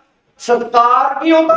ਕੁਝ ਬੰਦਿਆਂ ਨੇ, ਕੁਝ ਆਪਣੇ ਪੰਜਾਬੀ ਵੀਰਾਂ ਨੇ ਅੱਗੇ ਹੋ ਕੇ ਸਤਿਕਾਰ ਤੇ ਇਹਦਾ ਬੂਟ ਰੋਤੇ ਲੈ ਕੇ ਪਰਾਂ ਤੋਂ ਹੱਥ ਨਾਲ ਦਿੰਦੇ, ਉਹ ਲੜਦੇ ਹਾਏ ਜ਼ਮੀਨ ਮੇਰੀ, ਕੋਠੀ ਮੇਰੀ, ਕਾਰ ਮੇਰੀ। ਅੱਛਾ, ਫਿਰ ਸਾਡੇ ਸਮਾਜ ਦੇ ਪਿੱਛੇ ਜਿਸ ਬਿਸਤਰੇ ਉੱਤੇ ਕਿਤੇ ਚੜਾਈ ਕਰੇ ਮਰੀਜ਼, ਫਿਰ ਸਾਡੇ ਕਰਕੇ ਦੇ ਦੋ ਕਿਸੇ ਲੱਗ ਗਈ, ਉਟਾਵਾਂ ਜਿਹੜਾ ਉਹ ਬਿਸਤਰਾ ਕਰ ਰੱਖਦਾ। ਅੱਛਾ, ਦੇਣਾ ਕਿ ਉਹਨੂੰ ਨਵੇਂ ਲੈ ਕੇ ਦਿਓ 2 ਬਿਸਤਰੇ, ਦੇਣਾ ਕਿਹੜਾ ਭਲਾ? ਜਿੱਥੇ ਚੜਾਈ ਕੀਤਾ ਇਹ ਦੇ ਦਿਓ। ਕਿਉਂ ਜੀ? ਮਨ ਚ ਹੁੰਦਾ ਕਿ ਪ੍ਰਾਣ ਤੇ ਆ ਗਿਆ। ਅਗਰ ਜੇ ਸੁਪਨਾ ਕਿਤੇ ਪਾਪਾ ਜੀ ਨੇ ਬੀਬੀ ਜੀ ਨੇ ਚੂੜੀ ਸੋਨ ਦੀ ਪਾਈ ਹੋਵੇ, ਬੋਲੋ। ਅੱਛਾ, ਜੈਟ ਬੋਡੀ ਆਪਾਂ ਗੱਡੀ 'ਚ ਲੈ ਕੇ ਆਈਏ ਤੇ ਗੱਡੀ ਹੋਵੇ 20 ਲੱਖ ਦੀ, ਤੇ ਜੇ ਉਹ ਅੱਗੇ ਉਹ ਕਹਿ ਰਿਹਾ ਵੀ ਗੱਡੀ ਨਹੀਂ ਦਿਓ, ਪਾਪਾ ਜੀ ਗੱਡੀ 'ਚ ਪਾ ਕੇ ਲਿਆ ਸੀ ਬੀਬੀ ਜੀ ਨੂੰ। ਦੇਖੋ ਜਿਹੜੀ ਗੱਡੀ ਹੁਣ ਕਈ ਆਪਾਂ ਐਂਬੂਲੈਂਸ ਵਾਲੇ ਵੀ ਜਵਾਬ ਦੇ ਦਿੰਦੇ ਆ, ਆਪਾਂ ਆਪਣੀ ਗੱਡੀ 'ਚ ਪਾ ਕੇ ਲੈ ਕੇ, ਮੈਂ ਗੱਡੀ ਪਤਾ 20 ਲੱਖ ਦੀ ਹੈ ਤੇ ਮੈਂ ਮਾਤਾ ਜੀ ਨੂੰ ਗੱਡੀ 'ਚ ਪਾ ਕੇ ਲਿਆ, ਪਿਤਾ ਜੀ ਨੂੰ ਪਰਿਵਾਰ ਦਾ ਕੋਈ ਗੱਡੀ 'ਚ ਲੈ ਕੇ ਆਉਂਦਾ, ਬਿਸਤਰਾ ਤੇ ਦੇਤਾ। ਅੱਛਾ, ਬਿਸਤਰਾ ਇਸ ਕਰਕੇ ਨਹੀਂ ਦਿੰਦਾ ਵੀ ਸਾਡਾ ਸੇਵਾ ਕਰਨ ਨੂੰ ਜੀ ਕਰਦਾ, ਜੇ ਸੱਚੀ ਸੇਵਾ ਕਰਨ ਨੂੰ ਜੀ ਕਰਦਾ ਤੇ 5-7 ਬਿਸਤਰੇ ਬਣਾ ਕੇ ਦਿਓ ਉਹਨੂੰ, 3-4 ਮੰਜੇ ਨਵੇਂ ਲੈ ਕੇ ਦਿਓ। ਪਰ ਡਰ ਇਹ ਹੈ ਕਿ ਬਿਸਤਰੇ ਉੱਤੇ ਚਾਦਰ ਉੱਤੇ ਅਖੀਰਲਾ ਸਵਾਸ ਲਿਆ। ਜੇ ਏਦਾਂ ਹੋਣ ਲੱਗੇ ਨਾ, ਜਿੰਨਾ ਹਸਪੀਟਲਾਂ 'ਚ ਮਰੀਜ਼ ਦਮ ਤੋੜਦੇ ਉਹ ਤੇ ਬੈੱਡ ਨਵੇਂ ਖਰੀਦਣ ਹੀ ਰਹਿਣ, ਉਹਦੇ ਰੋਜ਼ ਬੈੱਡ ਖਰੀਦਿਆ ਕਰਨ, ਰੋਜ਼ ਗੱਦੇ ਖਰੀਦਿਆ ਕਰਨ, ਉਸ ਦਿਨ ਬੈੱਡ ਸ਼ੀਟ ਚੇਂਜ ਕਰਦੇ ਆ। ਨਰਸ ਵੀ ਉਹ, ਡਾਕਟਰ ਵੀ ਉਹ। ਜਿੰਨਾ ਅੱਖਾਂ 'ਚ ਸਵੇਰੇ ਦਮ ਤੋੜਿਆ ਮਰੀਜ਼ ਨੇ, ਉਹਨਾਂ ਅੱਖਾਂ 'ਚ ਇੱਕ ਬੱਚਾ ਜਨਮ ਲੈਂਦਾ ਜਿਹਨੂੰ ਸੂਤਰ ਦੇ ਪਾਤ ਕਹਿੰਦੇ। ਜਿਹੜੀ ਨਰਸ, ਕੋਈ ਸਾਡੀ ਭੈਣ ਨਰਸ ਦੀ ਜੌਬ ਕਰਦੀ ਹੋਵੇ ਉਹਨੂੰ ਪਤਾ ਹੈ ਵੀ ਉਹਨਾਂ ਅੱਖਾਂ 'ਚ ਸਵੇਰੇ 4 ਵਜੇ ਇੱਕ ਮਰੀਜ਼ ਨੇ ਦਮ ਤੋੜਿਆ ਤੇ 6:30 ਵਜੇ ਉਸੇ ਅੱਖਾਂ 'ਚ ਇੱਕ ਬੱਚੇ ਨੇ ਜਨਮ ਲਿਆ। ਪਾਣੀਆਂ ਦੀ ਜੇਕਰ ਸੂਤ ਤੋਂ ਮੰਨੀ ਗਏ, ਸਭ ਤੇ ਸੂਤ ਹੋਏ, ਦੋਹੇ ਤੇ ਲੰਗੜੀ ਅੰਦਰ ਕੀੜਾ ਹੋਵੇ। ਜੇਕਰ ਸੂਤ ਦਾ ਸਮਝ ਲਿਓ, ਸੂਤ ਦਾ ਹੁੰਦਾ ਜਨਮ ਵੇਲੇ ਆਈ ਅਪਵਿੱਤਰਤਾ। ਵਿਪਰ ਆਂਦਾ ਗੁਰਮਤਿ ਨਹੀਂ ਮੰਨਦੀ ਇਹਨੂੰ। ਵਿਪਰ ਆਂਦਾ ਸੀ ਜਦੋਂ ਤੁਹਾਡੇ ਘਰ ਕੋਈ ਜੀਵ ਜਨਮ ਲੈਂਦਾ ਤੇ ਸੂਤਕ ਹੋ ਗਿਆ, ਤੁਹਾਡਾ ਤਾਰਾ ਪਵਿੱਤਰ ਹੋ ਗਿਆ। ਫਿਰ ਜੇ ਹਿੰਦੂ ਆ, ਉਹ ਪੰਡਤ ਨੂੰ ਘਰ ਲੈ ਕੇ ਆਉਣਗੇ, ਘਰ ਸੁੱਚਾ ਕਰਨਗੇ, ਬੀਬੀ ਨੂੰ ਉਹ ਚਰਨਾਮਤ ਦੇਣਗੇ, ਫਿਰ ਸੁੱਚੀ ਹੋਏਗੀ। ਸਾਡੇ ਤੇ ਸਿੱਖਾਂ ਦੇ ਰੁਕੇ ਤੇ ਭਾਈ ਸਾਹਿਬ ਆਉਣਗੇ, ਕਹਿਣਗੇ ਅਰਦਾਸਾ ਸੁਣਿਆ ਜਾਏਗਾ, ਫਿਰ ਬੀਬੀ ਚੁੱਲ੍ਹੇ ਤੇ ਪ੍ਰਸ਼ਾਦਾ ਪਾਣੀ ਤਿਆਰ ਕਰ ਸਕਦੀ ਹੈ। ਨਹੀਂ ਤੇ ਚੁੱਲ੍ਹੇ ਚੌਂਕੀ ਲਾ ਕੇ ਆਉਣ ਦੀ ਉਦੋਂ ਤੱਕ ਆ ਗਿਆ ਅਪਵਿੱਤਰ। ਆ ਹੁਣ ਐਡਵਾਂਸ ਹੋ ਗਿਆ ਜ਼ਮਾਨਾ, ਘਰੇ ਲਾਸ਼ ਪਈ ਤੇ ਪ੍ਰਸ਼ਾਦਾ ਪਾਣੀ ਚਾਹ ਪਾਣੀ ਬਣ ਜਾਂਦਾ, ਪਹਿਲਾਂ ਨਹੀਂ ਸੀ ਬਣਦਾ। ਪਤਾ ਹੋਣਾ ਤੁਹਾਨੂੰ, ਪਹਿਲਾਂ ਗੁਆਂਢੀਆਂ ਘਰੋਂ ਚਾਹ ਪਾਣੀ ਬਣ ਕੇ ਆਉਣਾ। ਉਹਦਾ ਅਰਥ ਕੀ ਸੀ ਵੀ ਜਿਸ ਘਰ ਮੌਤ ਹੋਈ ਹੈ ਉਸ ਘਰ ਅੱਜ ਅੱਗ। ਇਹ ਵਹਿਮ ਸੀ, ਇਹਦਾ ਸ਼ੁਕਰ ਹੈ ਸਾਡੇ ਪੁੱਤ ਧੀ ਪੜ੍ਹ ਕੇ ਸਾਡੇ ਬੱਚਿਆਂ ਨੂੰ ਮਾੜੀ ਮੋੜ ਐਜੂਕੇਸ਼ਨ ਆ ਗਈ, ਇਹਦੇ ਪਿੱਛੇ ਪੜੋ ਗੁਰਮਤਿ। ਕਹਿੰਦੇ ਜਦੋਂ ਘਰ ਕੋਈ ਜਨਮ ਲੈਂਦਾ ਉਦੋਂ ਸੂਤਕ, ਜਦੋਂ ਚੜਾਈ ਕਰ ਗਿਆ ਉਦੋਂ ਪਾਤਕ। ਤੇ ਸਤਿਗੁਰ ਦੀ ਬਾਣੀ ਕਹਿੰਦੀ ਜੇ ਗੱਲ ਸੱਚ ਹੈ ਪਰ ਸਾਡੇ ਘਰ ਦੇ ਸੂਤਕ ਪਾਤਕ ਰੋਜ਼ ਹੋਈ ਜਾਂਦਾ। ਮਹਾਰਾਜ ਉਹ ਕਿਵੇਂ ਕਹਿੰਦੇ ਜੇਕਰ ਸੂਤਕ ਮੰਨੀ ਹੈ ਸਭ ਤੇ ਸੂਤਕ ਹੋਏ ਗੋਹੇ ਅਤੇ ਲੱਕੜੀ ਅੰਦਰ। ਅੱਛਾ ਗੋਹਾ ਪੱਥਿਆ ਤੇਰੇ ਤੇ ਨਾਲ ਹੀ ਕੀੜੇ ਨੇ ਜਨਮ ਲੈ ਲਿਆ, ਸੂਤਕ ਹੋ ਗਿਆ। ਤੇ ਸੁੱਕਾ ਗੋਹਾ ਚੁੱਲ੍ਹੇ 'ਚ ਭੰਨ ਕੇ ਡਾਇਆ ਤੇ ਕੀੜੇ ਦੀ ਮੌਤ ਹੋ ਗਈ, ਨਾਲ ਹੀ ਪਾਤਕ ਹੋ ਗਿਆ। ਲੱਕੜ ਨੂੰ ਭੁੰਨ ਲੱਗਾ, ਕਣਕ ਨੂੰ ਸੁਸਰੀ ਪੈ ਗਈ, ਸਿਰ 'ਚ ਜੂਆਂ ਪੈ ਗਿਆ, ਮੱਝਾਂ ਡੰਗਰਾਂ ਨੂੰ ਚਿੱਚੜ ਪੈ ਜਾਂਦੇ ਆ। ਕੀ ਕਰੀਦਾ ਜੀ? ਜੇਕਰ ਸੂਤਕ ਮੰਨੇ। ਹੁਣ ਸਾਡੀ ਸਮਾਜ ਦੀ ਸਮੱਸਿਆ ਪਤਾ ਕੀ ਆ? ਅਸੀਂ ਰੁਮਾਲਾਂ ਤੇ ਲਿਆ ਕੇ ਚੜਾ ਦਿੰਦੇ 2000 ਪਾਰਕ ਵੀ ਵਧੀਆ, ਚੌਰ ਵੀ ਵਧੀਆ, ਮੱਥਾ ਵੀ ਟੇਕ ਲਿਆ, ਪਰ ਬਾਪੂ ਆਂਦਾ ਇੰਨਾ ਕੁਝ ਕੀਤਾ ਰੁਮਾਲਾਂ ਜੋ ਤੂੰ ਪੜ੍ਹ ਵੀ ਲਾ। ਕਹਿੰਦਾ ਬਾਪੂ ਉਹ ਮੇਰੇ ਕੋਲ ਟਾਈਮ, ਉੱਚੀ ਬੋਲੋ ਜੀ, ਉਹ ਹੈ ਨਹੀਂ ਮੇਰੇ ਕੋਲ ਟਾਈਮ। ਅਸੀਂ ਉਹ ਸਟੂਡੈਂਟ ਆ ਜਿਹੜੇ ਸਿਰ ਗੁਰੂ ਗ੍ਰੰਥ ਸਾਹਿਬ ਵਿੱਚ ਪਾਉਂਦੇ ਆ, ਸਿਲੇਬਸ ਕਿਸੇ ਹੋਰ ਦੇ ਚੰਗੀ ਕਰਦੇ। ਸਾਡੇ ਘਰ ਪ੍ਰਾਣੀ ਦੇ ਚੜਾਈ ਤੋਂ ਜਨਮ ਤੋਂ ਲੈ ਕੇ ਚੜਾਈ ਕਰਨ ਤੱਕ ਮੈਨੂੰ ਵਿਖਾ ਦਿਓ ਗੁਰੂ ਗ੍ਰੰਥ ਸਾਹਿਬ ਦੇ ਮੁਤਾਬਕ ਕਿਹੜਾ ਕਰਮ ਹੋ ਰਿਹਾ, ਇੱਕ ਵੀ ਵਿਖਾ ਦਿਓ। ਜਨਮ ਤੋਂ ਲੈ ਕੇ ਚੜਾਈ ਕਰਨ ਤੱਕ ਹੈ ਉਹਦਾ ਮੈਂ ਤਾਂ ਗੁਰੂ ਗ੍ਰੰਥ ਸਾਹਿਬ ਨੂੰ ਮੰਨਦਾ ਜੀ। ਮੰਨਣ ਦਾ ਅਰਥ ਕੀ ਹੈ? ਮੰਨਣ ਨੂੰ ਤੇ ਕੋਈ ਬੱਚਾ ਸਵੇਰੇ ਉੱਠ ਕੇ ਕਹੇ ਮੈਂ ਤਾਂ ਦਾਦਾ ਜੀ ਨੂੰ ਮੰਨਦਾ, ਦਾਦਾ ਕਹੇ ਨਸ਼ਾ ਛੱਡ ਦੇ, ਕਹਿੰਦਾ ਇਹ ਨਹੀਂ ਮੰਨਦਾ। ਮੰਨਣ ਦੇ ਅਰਥ ਕੀ ਹੈ? ਮੰਨਣ ਦੇ ਅਰਥ ਹੈ ਖੁਦ ਨੂੰ ਨਿਵਣਾ। ਮੰਨਣ ਤੇਰਾ ਨਾਮ ਆਪਣੇ ਗੁਰੂ ਦੀ ਗੱਲ ਨੂੰ ਮੰਨਣਾ ਹੀ ਗੁਰੂ ਦੇ ਅੱਗੇ ਝੁਕਣਾ ਹੈ, ਸਤਿਕਾਰ ਕਰਨਾ ਹੈ। तो पातशाह ਜਿਹੜੀ ਗੱਲ ਕਰਦੇ ਹੋ ਬਾ ਕਮਾਲ ਹੈ। ਸੂਤਕ ਤੇ ਪਾਤ ਸਾਡੇ ਘਰਾਂ 'ਚ ਚੱਲ ਰਿਹਾ ਤੇ ਕਰਨਾ ਕੀ ਹੈ? ਅੰਗੀਠਾ ਇਕੱਠਾ ਕੀਤਾ, ਜਿੱਥੇ ਤੇਜ਼ ਪਾਣੀ ਰਹਿੰਦਾ ਉੱਥੇ ਜਾ ਕੇ ਜਲ ਪ੍ਰਵਾਹ ਕਰ ਦਿਓ। ਆ ਹੁਣ ਤਾਂ ਪੰਜਾਬ 'ਚ ਕਈ ਬੰਦਿਆਂ ਨੇ ਬੜੇ ਵਧੀਆ ਕਦਮ ਚੁੱਕੇ। ਕਿਹੜੇ ਭਲਾ? ਉਹਨਾਂ ਨੇ ਬਜ਼ੁਰਗ ਚੜਾਈ ਕੀਤਾ, ਉਹਦੇ ਸਰੀਰ ਦੀ ਸਾਰੀ ਰਾਖ ਇਕੱਠੀ ਕੀਤੀ। ਮੈਨੂੰ ਅੱਜ ਵੀ ਪਤਾ ਹੈ ਰਾਜਪੁਰੇ ਦੇ ਇਲਾਕੇ 'ਚ ਇੱਕ 42 ਸਾਲ ਦਾ ਵੀਰ ਸਾਡਾ ਚੜਾਈ ਕੀਤਾ। ਉਹਦੀਆਂ 2 ਬੇਟੀਆਂ ਸੀ। ਮੈਨੂੰ ਭੋਗ ਤੇ ਜਾਣ ਦਾ ਮੌਕਾ ਮਿਲਿਆ।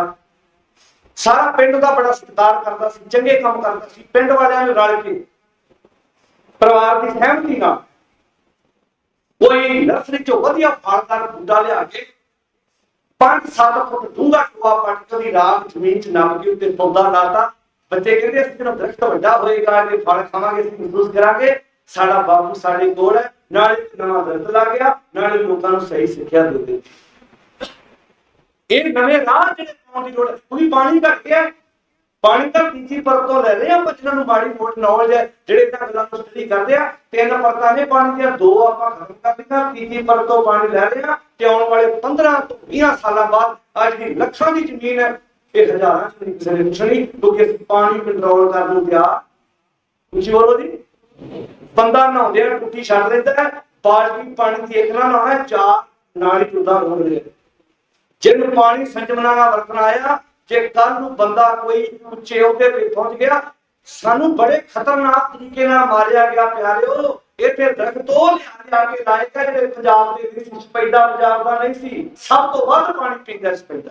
ਤੁਸੀਂ ਦੇਖਿਆ ਨਹਿਰਾਂ ਦੇ ਕੰਢਿਆਂ ਤੇ ਲਾਇਆ, ਨਹਿਰਾਂ ਦੇ ਕੰਢਿਆਂ ਤੇ ਲਾਇਆ, ਨਹਿਰਾਂ ਦਾ ਪਾਣੀ ਖਿੱਚ ਲਿਆ ਸਾਰਾ। ਜਿਹੜੇ ਪੰਜਾਬ ਦੇ ਦਰਖਤ ਸੀ, ਟਾਹਲੀ, ਅੰਬ, ਜਿਹੜੇ ਫਲਦਾਰ ਸੀ, ਪਹਿਲਾਂ ਆਮ ਹੀ ਆਪਣੇ ਘਰਾਂ 'ਚ ਜਾਮ ਨੂੰ ਅੰਬ ਹੁੰਦੇ ਸੀ, ਹੁਣ ਕਿਉਂ ਨਹੀਂ ਹੈਗੇ? ਕਿਉਂਕਿ ਸਾਡੇ ਇੱਧਰ ਧਿਆਨ ਉਹ ਬੋਲੋ ਭਾਈ। ਪੁਰਾਣੇ ਫਿਰ ਦੂਜੀ ਮਾਰ ਅਸੀਂ ਕਿੱਥੋਂ ਖਾਧੀ? ਬਲਦਾਂ ਨਾਲ ਵਾਹੀ ਹੁੰਦੀ ਸੀ, ਤੂਤ ਖੇਤਾਂ 'ਚ ਹੋਣੇ, ਬਾਪੂ ਨੇ ਹਲ ਆਉਂਦਿਆਂ ਨਾਲੇ ਤੂਤ ਦੀ ਛਾਵੇਂ ਆਣ ਕੇ ਪਹਿਲਾਂ ਨਾਲੇ ਪਸ਼ੂ ਪਾਉਂਦੇ ਨੇ। ਟਰੈਕਟਰ ਸੁੱਖ ਨਾਲ ਵੱਡੇ ਵੱਡੇ ਆ ਗਏ। ਮੈਂ ਨਹੀਂ ਕਿਹਾ ਟਰੈਕਟਰ ਮਾੜੇ ਸੀ, ਪਰ ਅਸੀਂ ਜਿਹੜਾ ਮਾੜਾ ਮੋੜ ਦਰਖਤ ਸੀ ਵਿੱਚੋਂ ਖੇਤਾਂ ਨੂੰ ਵਢਾਤਾ, 10 ਕਿੱਲਿਆਂ ਦਾ ਇਕੱਠਾ ਫਾਰਮ ਬਣਾ ਲਿਆ। ਪਰ ਦਰਖਤ ਵਿੱਚ ਰਹਿਣ ਆ ਜਿਹੜੀ ਆਕਸੀਜਨ ਨੂੰ ਅੱਜ ਅਸੀਂ ਤੜਫਦੇ ਪਏ ਆ। ਕਿਉਂ ਤੜਫੇ ਅਸੀਂ? ਕਿਉਂਕਿ ਅਸੀਂ ਕੁਦਰਤ ਨਾਲ ਖੁਦ ਖਿਲਵਾੜ ਕੀਤਾ। ਕੁਦਰਤ ਕਹਿੰਦੀ ਜੇ ਤੂੰ ਖਿਲਵਾੜ ਕੀਤਾ ਤੈਨੂੰ ਮਾੜੀ ਮੋਟੀ ਸਜ਼ਾ ਤੇ ਫਿਰ ਮਿਲਣੀ ਪਵੇਗੀ ਨਾ। ਕਿਉਂਕਿ ਜਦੋਂ ਤੂੰ ਦਰਖਤ ਨਹੀਂ ਲਾਏ, ਤੈਨੂੰ ਸਾਹ ਕਿੱਦਾਂ ਸੌਖਾ? ਤੂੰ ਗਰੀਨੀ ਨੂੰ ਹੁਣ ਤੁਹਾਡੇ ਇਹਨਾਂ ਦੇ ਪੁੱਤਰ ਦੀ ਵਿਦੇਸ਼ਾ ਪੁੱਛਿਓ ਉਹਨਾਂ ਨੂੰ, ਕਦੀ ਇੱਕ ਦਰਖਤ ਆਪਣੇ ਪਿੰਡ ਵਿੱਚ ਵੀ ਪੱਟਣਾ ਹੋਵੇ, ਪਹਿਲਾਂ ਨੂੰ ਸਰਕਾਰ ਕੋਲੋਂ ਪਰਮਿਸ਼ਨ ਲੈਣੀ ਪੈਂਦੀ ਹੈ। ਦਰਖਤ ਤੁਹਾਡੇ ਘਰ 'ਚ ਹੈ, ਪਰ ਪਰਮਿਸ਼ਨ ਤੁਹਾਨੂੰ ਉਹਨਾਂ ਕੋਲ ਲੈਣੀ ਪੈਂਦੀ।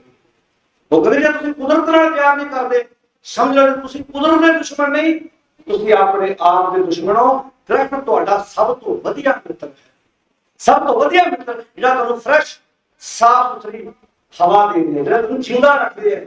ਜਿੱਦਾਂ ਸਰੀਰ ਨੂੰ ਜਿਉਂਦੇ ਰੱਖਣ ਲਈ ਹਵਾ ਜ਼ਰੂਰੀ ਹੈ। ਪਵਨ ਗੁਰੂ ਕਿਉਂ ਆਖਿਆ ਸੀ? ਸਾਡੀ ਹਵਾ ਗੁਰੂ ਨਹੀਂ ਹੈ। ਇਹਦਾ ਮਤਲਬ ਸੀ ਬੰਦਾ ਰੋਟੀ ਤੋਂ ਬਿਨਾਂ ਵੀ 5 ਦਿਨ ਕੱਢ ਜੂ, ਪਾਣੀ ਤੋਂ ਬਿਨਾਂ 2 ਘੰਟੇ ਕੱਢ ਜੂ, ਪਰ ਹਵਾ ਤੋਂ ਬਿਨਾਂ, ਸਵਾਸਾਂ ਤੋਂ ਬਿਨਾਂ 1 ਸਕਿੰਟ ਨਹੀਂ ਕੱਢੇਗਾ। ਹਮ ਆਦਮੀ ਹਾਂ, ਇੱਕ ਦਮ ਆ ਗਿਆ ਤੇ ਤੈਨੂੰ ਕਿਹੜਾ ਬੰਦਾ, ਇੱਕ ਦਮ ਆਇਆ ਤੇ ਕਿਹੜਾ ਲਾਸ਼ ਕੋਈ ਲੈ ਜਾਊ, ਦਮ ਲੈ ਜਾਊ ਲਾਸ਼, ਡੈਡ ਬੋਡੀ ਜਾ ਕੇ ਸੰਸਕਾਰ ਕਰਦੇ। ਦਮ ਦਾ ਆਦਮੀ ਹੈ, ਦਮ ਹੈਗਾ ਤੇ ਆਦਮੀ। तो सानू सही राह अपने पुत्रा ਨੂੰ ਲੈ ਕੇ ਦੇ ਕੇ ਜਾਓ। ਪੁੱਤਰਾ ਜਦੋਂ ਮੈਂ ਚੜਾਈ ਕਰਾਂ 2 ਦਰਖਤ ਨਵੇਂ ਲਾ ਦਿਓ, ਪਾਣੀ ਪਾ ਦਿਓ।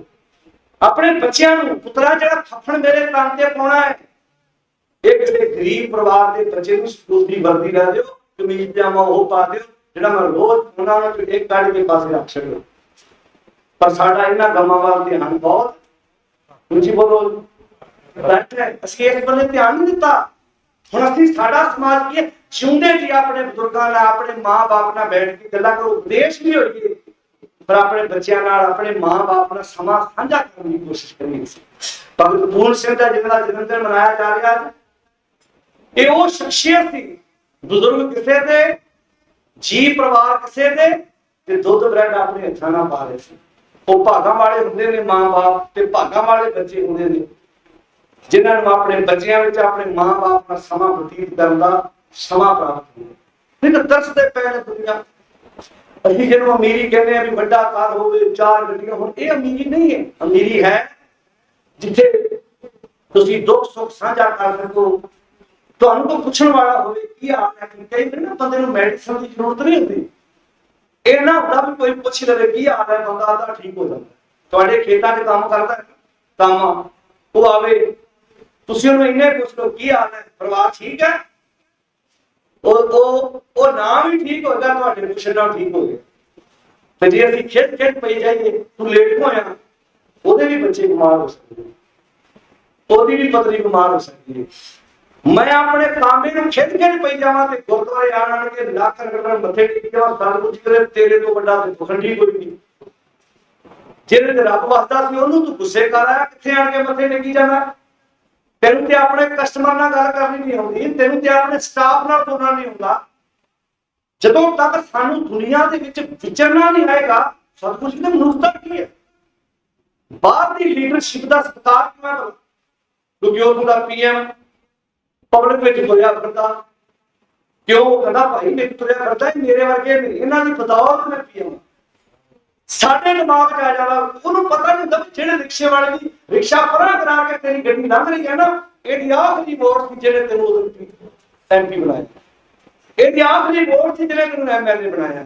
ਜਿੱਦਣ ਸਾਡੇ ਦਿਮਾਗ 'ਚ ਗੱਲਾਂ ਆ ਗਈਆਂ, ਅਸੀਂ ਆਮ ਬੰਦੇ ਤੋਂ ਲੈ ਕੇ ਵੱਡੇ ਤੱਕ ਦਾ ਅਦਬ ਕਰਨਾ ਸਮਾਜ ਵਿੱਚ ਸਿੱਖ ਜਾਂਦੇ। ਬਾਣੀ ਇਹੋ ਤੇ ਸਾਨੂੰ ਸੁਣਾਉਂਦੀ ਹੈ, ਭਾਈ ਦੁਨੀਆ ਤੋਂ ਚਲਾ ਗਿਆ, ਲੋਕ ਤੇਰੇ ਮਰਨ ਤੋਂ ਬਾਅਦ ਵੀ ਤੈਨੂੰ ਚੇਤਾ ਰੱਖਣ, ਇਹ ਤੇਰੀ ਚੰਗਿਆਈ ਹੈ, ਤੇਰੇ ਅੰਦਰ ਚੰਗੀ ਚੀਜ਼ ਹੋਣੀ ਚਾਹੀਦੀ ਹੈ। ਫਿਰ ਕੋਸ਼ਿਸ਼ ਕਰੋ ਜਿਹੜੀ ਸਾਨੂੰ ਮਰਿਆਦਾ ਦਿੱਤੀ ਸੀ, ਘਰ ਆਣ ਕੇ ਸਹਿਜ ਪਾਠ, ਭਾਵੇਂ ਅਸੀਂ ਨਹੀਂ ਕਰਦੇ, ਕੋਸ਼ਿਸ਼ ਚਾਹੀਦੀ ਹੈ ਕਿ ਸਹਿਜ ਪਾਠ ਨਾ ਕੀਤਾ ਜਾਏ, ਪਰਿਵਾਰ ਦੇ ਰਲ ਕੇ ਬਾਣੀ ਪੜ੍ਹਨ। ਤੇ ਜਦੋਂ ਆਖਰੀ ਅਰਦਾਸ ਹੋਵੇ, ਅੰਤਮ ਅਰਦਾਸ ਜਿਹਨੂੰ, ਉਸ ਤੋਂ ਬਾਅਦ ਕਿਸੇ ਹੋਰ ਅਰਦਾਸ ਦੀ ਜ਼ਰੂਰਤ ਨਹੀਂ ਹੈ। ਗਰੁੜ ਪੁਰਾਣ ਇੱਕ ਗ੍ਰੰਥ ਹੈ ਜਿਹਦਾ ਲਿਖਾਰੀ ਕੋਈ ਨਹੀਂ। ਕੋਸ਼ਿਸ਼ ਕਰਿਓ ਜਿਹਨਾਂ ਨੂੰ ਪੜ੍ਹਨ ਦਾ ਸ਼ੌਂਕ ਹੈ, ਪੜ੍ਹ ਕੇ ਜ਼ਰੂਰ ਵੇਖਿਓ। 16 ਅਧਿਆਏ ਹੈ ਹਿੰਦੀ 'ਚ, ਪਰ ਹੁਣ ਦਾ ਅਨੁਵਾਦ ਪੰਜਾਬੀ 'ਚ ਕਰ ਦਿੱਤਾ ਗਿਆ। ਮੈਂ ਉਹਨੂੰ 5, 7, 10, 15 ਵਾਰ ਪੜ੍ਹੇ, ਪੜ੍ਹ ਕੇ ਮਹਿਸੂਸ ਕੀਤਾ ਕਿ ਨਮਸਕਾਰ ਅਸੀਂ ਗੁਰੂ ਗ੍ਰੰਥ ਸਾਹਿਬ ਨੂੰ ਕਰਦੇ ਹਾਂ, ਤੇ ਸਿਲੇਬਸ ਗਰੁੜ ਪੁਰਾਣ ਗ੍ਰੰਥ ਦਾ ਸਾਡੇ ਘਰ 'ਚ ਲੱਗਾ ਹੋਇਆ, ਜਿਹਦਾ ਲਿਖਾਰੀ ਕੋਈ ਨਹੀਂ। ਗਰੜ ਇੱਕ ਪੰਛੀ ਹੈ ਜਿਹੜਾ ਵਿਸ਼ਨੂੰ ਦੇ ਸਵਾਲ ਕਰਦਾ, ਉਸ ਵਾਰਤਾਲਾਪ ਹੈ, ਉਹਨੂੰ ਗਰੁੜ ਪੁਰਾਣ ਗ੍ਰੰਥ ਕਹਿੰਦੇ ਆ। ਅੱਛਾ ਹੈ ਕਿ ਆ ਜਿਹੜਾ ਆਪਾਂ ਅੰਗੀਠਾ ਜਦੋਂ ਪ੍ਰਾਣੀ ਨੂੰ ਲੈ ਕੇ ਕਰਦੇ ਤੇ ਭਾਂਡਾ ਨਹੀਂ ਬਣਦੇ ਕਈਆਂ ਪਿੰਡਾਂ 'ਚ, ਮੈਨੂੰ ਲੱਗਦਾ ਮੁਟਾਵਾ ਪਿੰਡ ਹੀ ਜਿੱਥੇ ਨਾ ਹੋਏਗਾ। ਪਹਿਲਾਂ ਹੁੰਦੇ ਸੀ ਘੜੇ, ਹੁਣ ਸੁੱਖ ਨਾਲ ਗਾਗਰਾਂ ਲੈਣ ਦੀਆਂ। ਇਹ ਉਹਦੇ 'ਚ ਲਿਖਿਆ ਗੁਰੂ ਗ੍ਰੰਥ ਸਾਹਿਬ ਦੇ ਇੱਕ ਅੰਕ ਤੋਂ ਲੈ ਕੇ ਪੂਰੇ ਗੁਰੂ ਗ੍ਰੰਥ ਦੇ ਭਾਂਡੇ ਭਰਨ ਬਾਰੇ ਗੱਲ ਲਿਖੀ ਨੇ। ਤੇ ਸਿੱਖ ਕਹਿੰਦੇ ਅਸੀਂ ਗੁਰੂ ਗ੍ਰੰਥ ਸਾਹਿਬ ਦੇ ਤੇ ਭਾਂਡਾ ਕਿਹਦੇ ਆਕੇ ਪਾਉਂਦੇ ਆ? ਗਰੜ ਪੁਰਾਣ ਗ੍ਰੰਥ ਦੇ ਆਕੇ ਲਾ ਕੇ। ਧਿਆਨ ਨਾਲ ਸੁਣਿਓ। ਹੁਣ ਉਹ 'ਚ ਲਿਖਿਆ ਜਦੋਂ ਪ੍ਰਾਣੀ ਨੂੰ ਘਰੋਂ ਸ਼ਮਸ਼ਾਨ ਭੂਮੀ ਲੈ ਕੇ ਜਾਣਾ, ਜਿਹਨੂੰ ਆਪਾਂ ਮੜੀਆਂ ਕਹਿੰਦੇ, ਜਦੋਂ ਅੱਧ ਵਾਟਾ ਹੋ ਗਿਆ, ਅੱਧ ਵਾਟਾ ਸਮਝਿਓ, ਅੱਧਾ ਰਸਤਾ ਘਰ ਤੋਂ ਮੜੀਆਂ ਦਾ ਅੱਧਾ ਰਸਤਾ, ਉਹਨੂੰ ਜ਼ਮੀਨ ਤੇ ਰੱਖ ਕੇ ਡੈਡ ਬੋਡੀ ਨੂੰ, ਤੇ ਜਿਹੜਾ ਪਰਿਵਾਰ ਦਾ ਨਿਕਟਵਰਤੀ ਹੋਏਗਾ, ਜੇ ਪਿਤਾ ਚੜਾਈ ਕੀਤਾ ਤੇ ਪੁੱਤਰ, ਮਾਂ ਚੜਾਈ ਕੀਤਾ ਪੁੱਤਰ, ਜਵਾਈ, ਭਰਾ ਵੱਡਾ, ਛੋਟਾ ਭਰਾ, ਕੋਈ ਵੀ ਨਿਕਟਵਰਤੀ ਹੋ ਸਕਦਾ। ਐਡਾ ਮੋਢੇ ਤੇ ਘੜਾ ਲੈ ਕੇ ਪਾਣੀ ਦਾ, ਤੇ ਬੰਦੇ ਬੰਦੇ ਧਾਰ ਪਾਣੀ ਦੀ ਤਾਂ, ਤੇ ਤੁਸੀਂ ਵੇਖਿਓ ਕਈ ਬੰਦੇ ਕਹਿਣਗੇ ਧਾਰ ਠੰਡਾ ਨਹੀਂ, ਭਲਾ ਕਿਉਂ ਕਹਿੰਦੇ ਹੋ? ਪਤਾ ਕਿਸੇ ਨੂੰ? ਪਤਾ ਇਸ ਗੱਲ ਦਾ? ਕਿਸੇ ਨੂੰ ਨਹੀਂ ਪਤਾ, ਪਰ ਸਾਰੇ ਕਹਿੰਦੇ ਤੂੰ ਇੱਕ ਹੀ ਜਵਾਨਾ ਧਾਰ ਨਾ ਟੁੱਟਣ ਚਾਹੀਦੀ। ਹੁਣ ਦਾ ਮੈਨੂੰ ਪਤਾ ਕੀ ਸੀ? ਗਰੜ ਪੁਰਾਣ ਗ੍ਰੰਥ ਵਿੱਚ ਗਰੜ ਪੰਛੀ ਵਿਸ਼ਨੂੰ ਨੂੰ ਪੁੱਛਦਾ ਜੀ ਇਹਦਾ ਕੀ ਮਤਲਬ ਹੈ? ਕਹਿੰਦਾ ਜਦੋਂ ਇਹਦਾ ਮੋਢੇ ਤੇ ਪਾਣੀ ਦਾ ਘੜਾ ਚੁੱਕਣਾ, ਬੰਨੇ ਬੰਨੇ ਪਾਣੀ ਦੀ ਧਾਰ ਇਹਦਾ ਪਾਉਣੀ ਆ, ਫਿਰ ਜ਼ੋਰ ਨਾਲ ਭਾਂਡਾ ਜ਼ਮੀਨ ਤੇ ਮਾਰਨਾ, ਭੰਨਣਾ ਉਹਨੂੰ। ਕਾਹਦੇ ਨਹੀਂ ਪਤਾ? ਜੇ ਤੇ ਰੂਹ ਹੋਏਗੀ ਤੇ ਖੜਾਕ ਨਾਲ ਨਿਕਲ ਜੂ, ਤੇ ਜਿੱਥੋਂ ਪਾਣੀ ਦੀ ਧਾਰ ਟੁੱਟ ਗਈ ਫਿਰ ਉਥੋਂ ਜਗ੍ਹਾ ਮਿਲ ਜਾਣੀ ਉਹਨੂੰ ਨਿਕਲ ਨੂੰ। ਅੱਛਾ, ਪਾਣੀ ਦੀ ਧਾਰ ਨਾ ਹੋਗੀ, ਫੁੱਲ ਟੁੱਟ ਜਾਏਗੀ ਵੀ ਬੰਦਾ ਵੀ ਇਹ ਤੋਂ ਨਿਕਲ ਨਹੀਂ ਸਕਦਾ, ਇਹ ਉਹਦੇ ਨੇ ਲਿਖਿਆ। ਫਿਰ ਜ਼ੋਰ ਨਾਲ ਭਾਂਡਾ ਭਰਨਾ, ਤੇ ਜਿੱਥੋਂ ਫਿਰ ਧਾਰ ਟੁੱਟ ਗਈ ਉਥੋਂ ਫਿਰ ਰੂਹ ਨਿਕਲੇਗੀ। ਫਿਰ ਉਹ ਰਾਹ ਜਾ ਕੇ ਘਮਾਉਂਦੇ ਡੈਡ ਬੋਡੀ ਨੂੰ, ਘਮਾਉਂਦੇ ਕਾਹਦੇ ਲਈ? ਘਮਾਉਂਦੇ ਇਸ ਕਰਕੇ ਵੀ ਜੇ ਨਿਕਲੇਗੀ ਤੇ ਰੂਹ ਘਰ ਨੂੰ ਨਾ ਆਵੇ, ਇਹਨੂੰ ਭੁਲੇਖਾ ਪੈ ਜਾਏ ਤੇ ਦੂਰ ਭੱਜ। ਹੁਣ ਦੱਸਿਓ, ਜਿਹੜਾ ਬੰਦਾ, ਜਿਹੜੀ ਬੀਬੀ ਦਿੱਲੀੋਂ, ਚੰਡੀਗੜ੍ਹੋਂ, ਬਾਹਰਲੀ ਕੰਟਰੀ ਚੋਂ ਘੁੰਮਾ ਕੇ ਰਿਸ਼ਤੇਦਾਰਾਂ ਨੂੰ ਸ਼ਾਮਾਂ ਨੂੰ ਵਾਪਸ ਮੁੜ ਆਉਂਦੇ ਆ, ਜੇ ਭਲਾ ਜੀ ਆਉਣਾ ਵੀ ਹੋਇਆ ਉਹਨਾਂ ਤੇ ਮੜੀਆਂ ਚ ਆਉਣ ਤੋਂ ਉਹਨਾਂ ਨੂੰ ਰੋਕ ਸਕਦਾ ਜੀ? ਬੋਲੋ ਸਾਧ ਸੰਗਤ, ਨਹੀਂ ਰੋਕ ਸਕਦਾ। ਪਰ ਸਾਡਾ ਸਮਾਜ ਵਿੱਚ ਭਾਂਡੇ ਭਰਨੇ ਗੁਰਮਤ ਨਹੀਂ ਆ, ਇਹ ਮਨਮਤ ਹੈ। ਭਾਂਡਾ ਭਰਨਾ ਵੀ ਉੱਥੋਂ ਆਇਆ। ਫਿਰ ਕੀ ਕਰਨਾ? ਜੇ ਵੱਡਾ ਚੜਾਈ ਕੀਤਾ ਹੋਏਗਾ ਦਾਦਾ ਸਹੁਰਾ, ਪੜਦਾਦਾ ਸਹੁਰਾ, ਉਹਦੇ ਪੈਰਾਂ ਵਾਲੇ ਬੰਨੇ ਕੱਪੜਾ ਰੱਖਦੇ, ਫਿਰ ਨੋਹਾਂ ਮੱਥੇ ਟੇਕਦੇ, ਏਦਾਂ ਫੇਰ ਕਰੀਏ ਨਹੀਂ ਟੇਕਲਾ ਮੱਥਾ ਸੱਸ ਨੂੰ ਗਾਹ ਹੋ ਗਏ। ਚਲੋ ਮੈਂ ਕਹਿੰਦਾ ਸਤਿਕਾਰ ਕਰਨ ਚ ਉਹ ਹੱਥ ਨਹੀਂ ਚੀਂਦੇ ਆਪਣੇ ਮਾਂ-ਬਾਪ ਦੀ। ਟਾਈਫਾਇਡ ਹੈ, ਸਿਰ ਚੱਸੋ, ਲੱਤਾਂ ਮਲਦੇ ਹੋ, ਸਾਫ ਤੁਸੀਂ ਆਪਣੇ ਪਰਿਵਾਰ ਦੇ ਜਿਹਦੀ ਸੇਵਾ ਕਰੋ। ਪਰ ਹੁਣ ਤੇ ਮਿੱਟੀ ਹੈ, ਹੁਣ ਕੀ ਮਤਲਬ? ਅੱਛਾ ਚਲੋ ਉਹ ਨੋ ਸੇਵਾ ਕਰੇ, ਮੱਥਾ ਟੇਕੇ ਤੇ ਗੱਲ ਫੱਬਦੀ ਹੈ। ਜਿਹੜੀ ਨੋ ਦੀ ਸਾਰੀ ਜ਼ਿੰਦਗੀ ਸੱਸ ਨਾਲ ਨਾ ਬਣੀ, ਉਹਨੂੰ ਵੀ ਕਹਿਣਾ ਇੱਕ ਵੀ ਟੇਕਦਾ ਮੱਥਾ,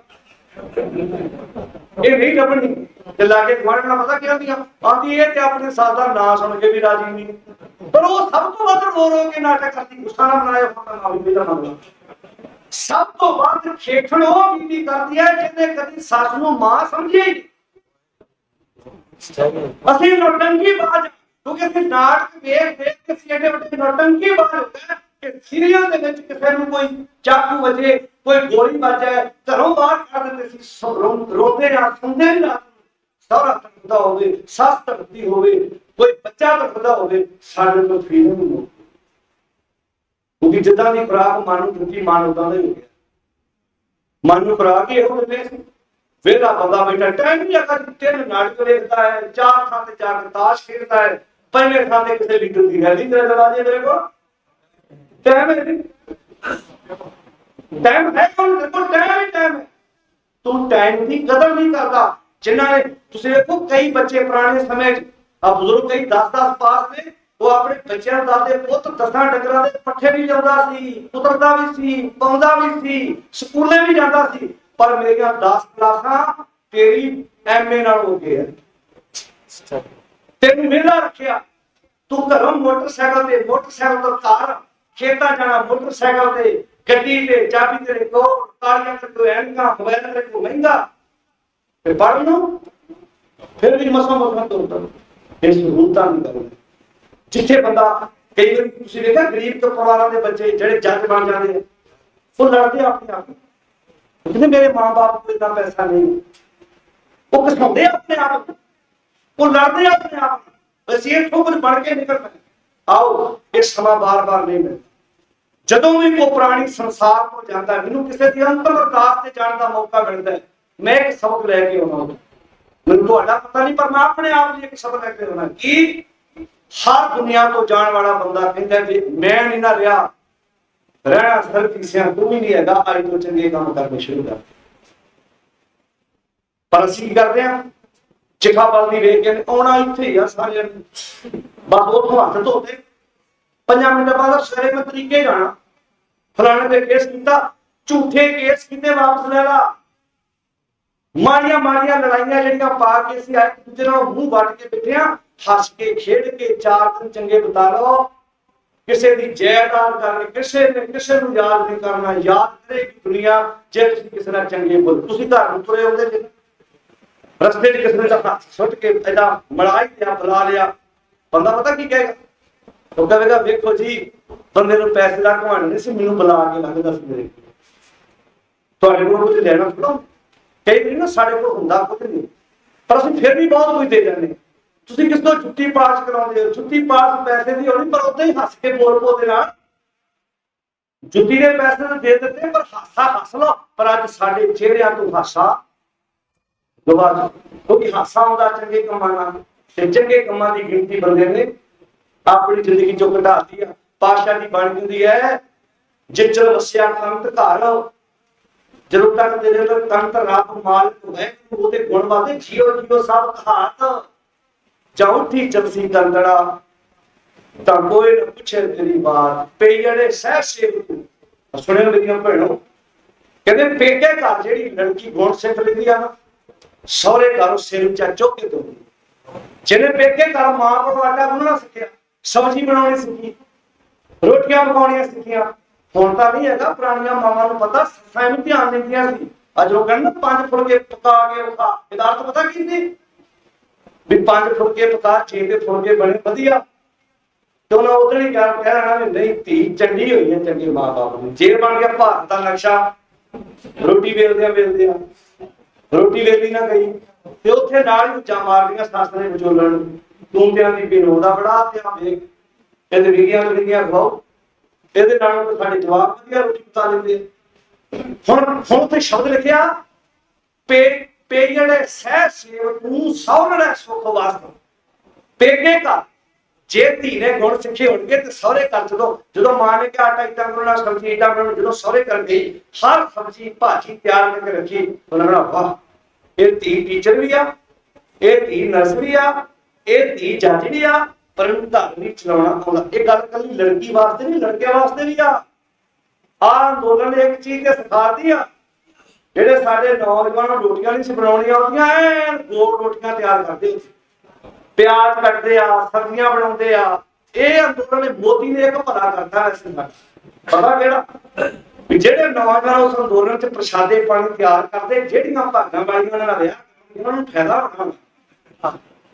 ਵੀ ਮੇਰੇ ਸਿਰ ਦਾ ਸਾਈ ਮੈਂ ਮਾਂ ਤੇ ਹੋਟਲ ਤੋਂ ਢਾਬੇ ਤੋਂ ਰੋਟੀ ਲਿਆਉਣ ਦੀ ਲੋੜ ਨਹੀਂ ਸਬਜ਼ੀ ਚੌਲ ਇਹਦੇ ਕਮਾਲ ਦਾ ਬਣਾਉਂਦਾ ਮਾੜੀ ਮੋਟ ਪ੍ਰੋਬਲਮ ਹੋਵੇ ਤੇ ਬੰਦਾ ਇੱਕ ਦੂਜੇ ਨੂੰ ਪੁੱਛ ਲੈਂਦਾ ਹਰ ਵਸਤੂ ਮੈਂ ਕਹਿੰਦਾ ਕੱਲੀ ਬੀਬੀ ਨਹੀਂ ਬੰਦੇ ਨੂੰ ਵੀ ਕੱਪੜੇ ਧੋਣ ਤੋਂ ਲੈ ਕੇ ਸਿਲਾਈ ਕਢਾਈ ਤੱਕ ਹਰ ਗੁਣ ਬੰਦੇ ਨੂੰ ਔਰਤ ਨੂੰ ਆਉਣੇ ਚਾਹੀਦੇ ਨੇ ਅਸੀਂ ਕਦੀ ਵੀ ਛੋਟੇ ਨਹੀਂ ਹੁੰਦੇ ਕੰਮਾਂ ਨਾਲ ਅਸੀਂ ਵੱਡੇ ਹੋ ਜਾਂਦੇ ਸਾਨੂੰ ਆਦਤ ਪੈ ਗਈ ਇਸੇ ਕਰਕੇ ਸਾਡੇ ਆਵਾਜ਼ ਬਣਾਈ ਹੈਂਡੀਕੈਪ ਉਹ ਨਹੀਂ ਹੁੰਦਾ ਜਿਹਦੀ ਲੱਤ ਬਾਂਹ ਕੰਮ ਨਹੀਂ ਕਰਦੀ ਹੈਂਡੀਕੈਪ ਹੁੰਦਾ ਤੰਦਰੁਸਤ ਹੋ ਕੇ ਵੀ ਘਰ ਰੱਖਣ ਲਿਆਓ ਪਾਓ ਪੀਣ ਕਈ ਬੰਦੇ ਰੈਲੀਆਂ ਤੋਂ ਆਣ ਕੇ ਕਹਿੰਦੇ ਗਰਮ ਪਾਣੀ ਕੀਤਾ ਮੇਰੇ ਲਈ ਉਹ ਫੇਰ ਚੰਗੇ ਚੱਕੀਆਂ ਦੇ ਘਰ ਕੀਤੀਆਂ ਕਹਿੰਦੀਆਂ ਆਤੀ ਸਾਰੀ ਦਿਹਾੜੀ ਧੂਰੇ ਦੀਆਂ ਚੋਂ ਆਇਆ ਤੈਨੂੰ ਤਾਂ ਗਰਮ ਪਾਣੀ ਕੋਈ ਬੰਦਾ 4 ਪਸ਼ੂਆਂ ਪਿਛੋਂ ਆਇਆ ਹੋਵੇ ਕੋਈ ਖੇਤੀਬਾੜੀ ਦਾ ਕੰਮ ਕੀਤਾ ਹੋਵੇ ਤੇ ਕੋਈ ਸੇਵਾ ਸੰਭਾਲ ਕਰਨ ਵਿੱਚ ਵੀ ਕੋਈ ਹਰਜ ਨਹੀਂ ਹੈ ਉੱਥੇ ਸ਼ਬਦ ਲਿਖਿਆ ਪੇੜੇ ਸਹਿ ਸੇਵਕ ਨੂੰ ਸਹੁਰੇ ਸੁਖ ਵਾਸ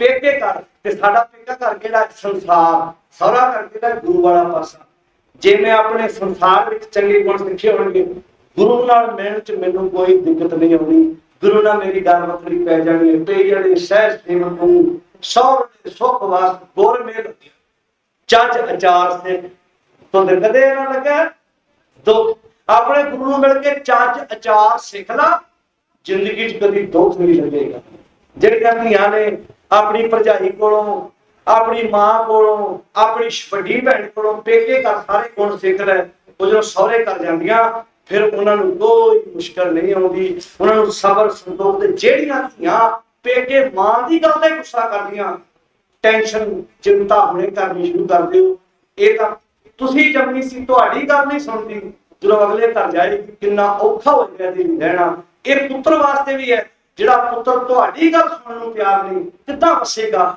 ਜਾਇਦਾਦਾਂ ਨਾਲ, ਕੂਲਰ, ਏਸੀ, ਪੱਖੇ, ਗੱਡੀਆਂ ਨਾਲ ਧੀ ਪੁੱਤ ਨਹੀਂ ਵਸਦੇ ਨੇ ਕਰੈਕਟਰ ਨਾਲ, ਕਿਰਦਾਰ ਨਾਲ, ਗੁਣਾਂ ਨਾਲ, ਆਚਰਣ ਨਾਲ। ਗੁਰ ਮਿਲ ਜੱਜ ਅਚਾਰ ਸਿੱਖ, ਤੁਧ ਕਦੇ ਨਾ ਲੱਗੇ ਦੁੱਖ, ਸਭਨਾ ਸਹੁਰੇ ਵੰਝਣਾ। ਸਾਰੀਆਂ ਜੀਵ ਇਸਤਰੀਆਂ ਸਹੁਰੇ ਜਾ ਸਕਦੀਆਂ ਦਾ ਅਰਥ ਹੈ ਆਪਾਂ ਸਾਰੇ ਹੀ ਗੁਰੂ ਨੂੰ ਮਿਲ ਸਕਦੇ ਹਾਂ। ਗੁਰੂ ਸਹੁਰੇ ਪਾਸਾ, ਗੁਰੂ ਵਾਲਾ ਪਾਸਾ, ਸਭਨਾ ਸਹੁਰੇ ਵੰਝਣਾ, ਸਭ ਮੁਕਲਾਵਣ ਹਾਰ, ਸਾਰਿਆਂ ਦਾ ਮੁਕਲਾਵਾ ਆ ਸਕਦਾ ਹੈ। ਨਾਨਕ ਧਨ ਸੁਹਾਗਣੀ ਜਿਨ ਸ਼ਹਿ ਨਾਲ ਪਿਆਰ। ਹੈ ਨਾਨਕ, ਉਹ ਜੀਵ ਇਸਤਰੀਆਂ ਸੁਹਾਗਾਂ ਵਾਲੀਆਂ ਨੇ, ਭਾਗਾਂ ਵਾਲੀਆਂ ਨੇ, ਜਿਨ੍ਹਾਂ ਦਾ ਆਪਣੇ ਸ਼ਹਿਰ ਨਾਲ, ਆਪਣੇ ਮਾਲਕ ਨਾਲ ਪਿਆਰ ਪੈਦਾ ਹੋ ਜਾਂਦਾ, ਇੱਕ ਹੋ ਜਾਂਦਾ ਹੈ। ਸਰਦਾਰ ਜੋਗਿੰਦਰ ਸਿੰਘ, ਜਿਨ੍ਹਾਂ ਦੇ ਦੋਨੋਂ ਸੁਪੁੱਤਰ, ਉਹਦਾ ਬਾਗ ਪਰਿਵਾਰ, ਜਿਨ੍ਹਾਂ ਨੇ ਗੁਰੂ ਗ੍ਰੰਥ ਸਾਹਿਬ ਜੀ ਦਾ ਉਹ ਦਾਖਲਾ ਲੈਂਦੇ ਆ, ਆਪ ਸਮੂਹ ਰਿਸ਼ਤੇਦਾਰ ਸਾਖ ਸੰਬੰਧੀ ਗੁਰੂ ਦੀ ਗੋਦ ਵਿੱਚ ਜੁੜ ਕੇ ਬੈਠੇ ਹੋ। ਸਾਥ ਵਿੱਚ ਜਾਣਾ ਸਾਰਿਆਂ ਨੇ। ਆਓ ਚੰਗਾ ਬੀਜ ਕੇ ਜਾਈਏ, ਚੰਗੇ ਗੁਣ, ਚੰਗੀ ਵਿਚਾਰਧਾਰਾ ਜੀਵਨ ਚ ਲੈ ਕੇ ਆਈਏ।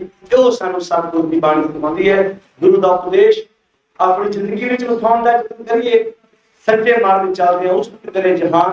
ਇਹ ਜੀਵਨ ਵਿੱਚ ਸਾਡੇ ਗੁਣ ਆ ਜਾਣ, ਆਪਣੀਆਂ ਧੀਆਂ ਨੂੰ, ਆਪਣੇ ਪੁੱਤਰਾਂ ਨੂੰ, ਆਪਣੇ ਬੱਚਿਆਂ ਨੂੰ ਚੰਗੇ ਗੁਣ, ਚੰਗੀ ਵਿਚਾਰ ਸਿਖਾਉਣ ਦਾ ਯਤਨ ਕਰੀਏ। ਨਸ਼ਿਆਂ ਤੋਂ ਰਹਿਤ ਰਹਿ ਕੇ ਸੋਹਣਾ ਸਮਾਜ ਸਿਰਜਣ ਵਿੱਚ ਆਪਣਾ ਯੋਗਦਾਨ ਪਾਈਏ। ਇੱਥੋਂ ਦਾ ਸਮੁੱਚੀ ਪ੍ਰਬੰਧਕ ਕਮੇਟੀ, ਭਾਈ ਸਾਹਿਬ ਹੋਣੀ, ਸਮੁੱਚੇ ਨਗਰ ਨਿਵਾਸੀ ਸਾਰਿਆਂ ਦਾ ਤਹਿ ਦਿਲੋਂ ਧੰਨਵਾਦ। ਇਹਦੇ ਚ ਕੋਈ ਸ਼ੱਕ ਨਹੀਂ, ਧਾਰਮਿਕ ਤੋਂ ਜਦੋਂ ਕੋਈ ਜੀ ਜਾਂਦਾ ਹੈ, ਧਾਰਮਿਕਤਾ ਮਹਿਸੂਸ ਹੁੰਦੀ ਹੈ। ਮੈਨੂੰ ਅੱਜ ਵੀ ਯਾਦ ਹੈ, ਜਦੋਂ ਇੱਕ ਬਜ਼ੁਰਗ ਨੇ ਇੱਕ ਲਫ਼ਜ਼ ਬੋਲਿਆ, ਕਹਿੰਦਾ ਪੁੱਤ ਜਿਹੜਾ ਪਿਤਾ ਹੁੰਦਾ ਹੈ ਨਾ, ਉਹ ਸ਼ੁਭ ਦੇ ਸੂਰਜ ਵਰਗਾ ਹੁੰਦਾ। ਤੁਸੀਂ ਸੂਰਜ ਛਿਪਰਿਆ ਹੋਵੇ ਤੇ ਉਹਦੀ ਲਾਲੀ ਜੀ ਕਿੱਦਾਂ ਹੁੰਦੀ ਹੈ? ਉਹਦਾ ਸ਼ੁਭ ਦਾ ਸੂਰਜ ਇੱਕ ਗਰਮੈਸ਼ ਦਿੰਦਾ ਹੈ। ਬਾਪ ਤਾਂ ਚੀਜ਼ ਏਦਾਂ ਦੀ ਹੈ, ਬੱਚਾ ਭਾਵੇਂ 70 ਸਾਲ ਦਾ ਹੋਵੇ, ਬਾਪੂ 90 ਸਾਲ ਦਾ ਹੋਵੇ, 70 ਸਾਲ ਦਾ ਬੰਦਾ ਵੀ ਆਣ ਕੇ ਜਦੋਂ ਆਪਣੇ 90, 80, 100 ਸਾਲ ਦੇ ਬਾਪੂ ਕੋਲ ਬੈਠਾ ਨਾ, ਉਹਦੇ ਸਾਹਮਣੇ ਆਣ ਕੇ ਉਹ ਬੱਚਾ ਬਣ ਜਾਂਦਾ ਹੈ। ਕਹਿੰਦਾ ਭਾਵੇਂ 70 ਸਾਲ ਦਾ, ਪਰ ਤੁਹਾਡੇ ਮੁਤਾਬਕ ਅਜੇ ਵੀ ਮੈਂ ਬੱਚੇ ਆ। ਉਹ ਲਫ਼ਜ਼ ਜ਼ਿੰਦਗੀ ਵਿੱਚੋਂ ਜਦੋਂ ਤੱਕ ਬਾਪ ਸਿਰ ਤੇ ਹੋਵੇ ਨਾ, ਬਾਪ 70, 80 ਸਾਲ ਦਾ ਵੀ ਆਪਣੇ ਆਪ ਨੂੰ ਕਹਿੰਦਾ ਮੈਂ ਤੇਰਾ ਬਾਪ ਆ, ਪਰ ਅਜੇ ਮੈਂ ਕਿਸੇ ਸਾਹਮਣੇ ਬੱਚਾ ਨਾ। ਪਰ ਜਦੋਂ ਬਾਪ ਚਲਾ ਜਾਏ ਫਿਰ ਜ਼ਿੰਮੇਵਾਰੀਆਂ ਸਿਰ ਤੇ ਪੈਂਦੀਆਂ ਨੇ। ਗੁਰੂ ਬਖਸ਼ਿਸ਼ ਕਰੇ। ਮੈਂ ਗੁਰੂ ਅੱਗੇ ਅਰਦਾਸ ਕਰਦਾ, ਮਾਲਕ ਸਾਨੂੰ ਸਾਰਿਆਂ ਨੂੰ ਚੜ੍ਹਦੀ ਕਲਾ, ਤੰਦਰੁਸਤੀ, ਦੇਹ ਰੂਪਤਾ ਬਖਸ਼ਿਸ਼ ਕਰੇ।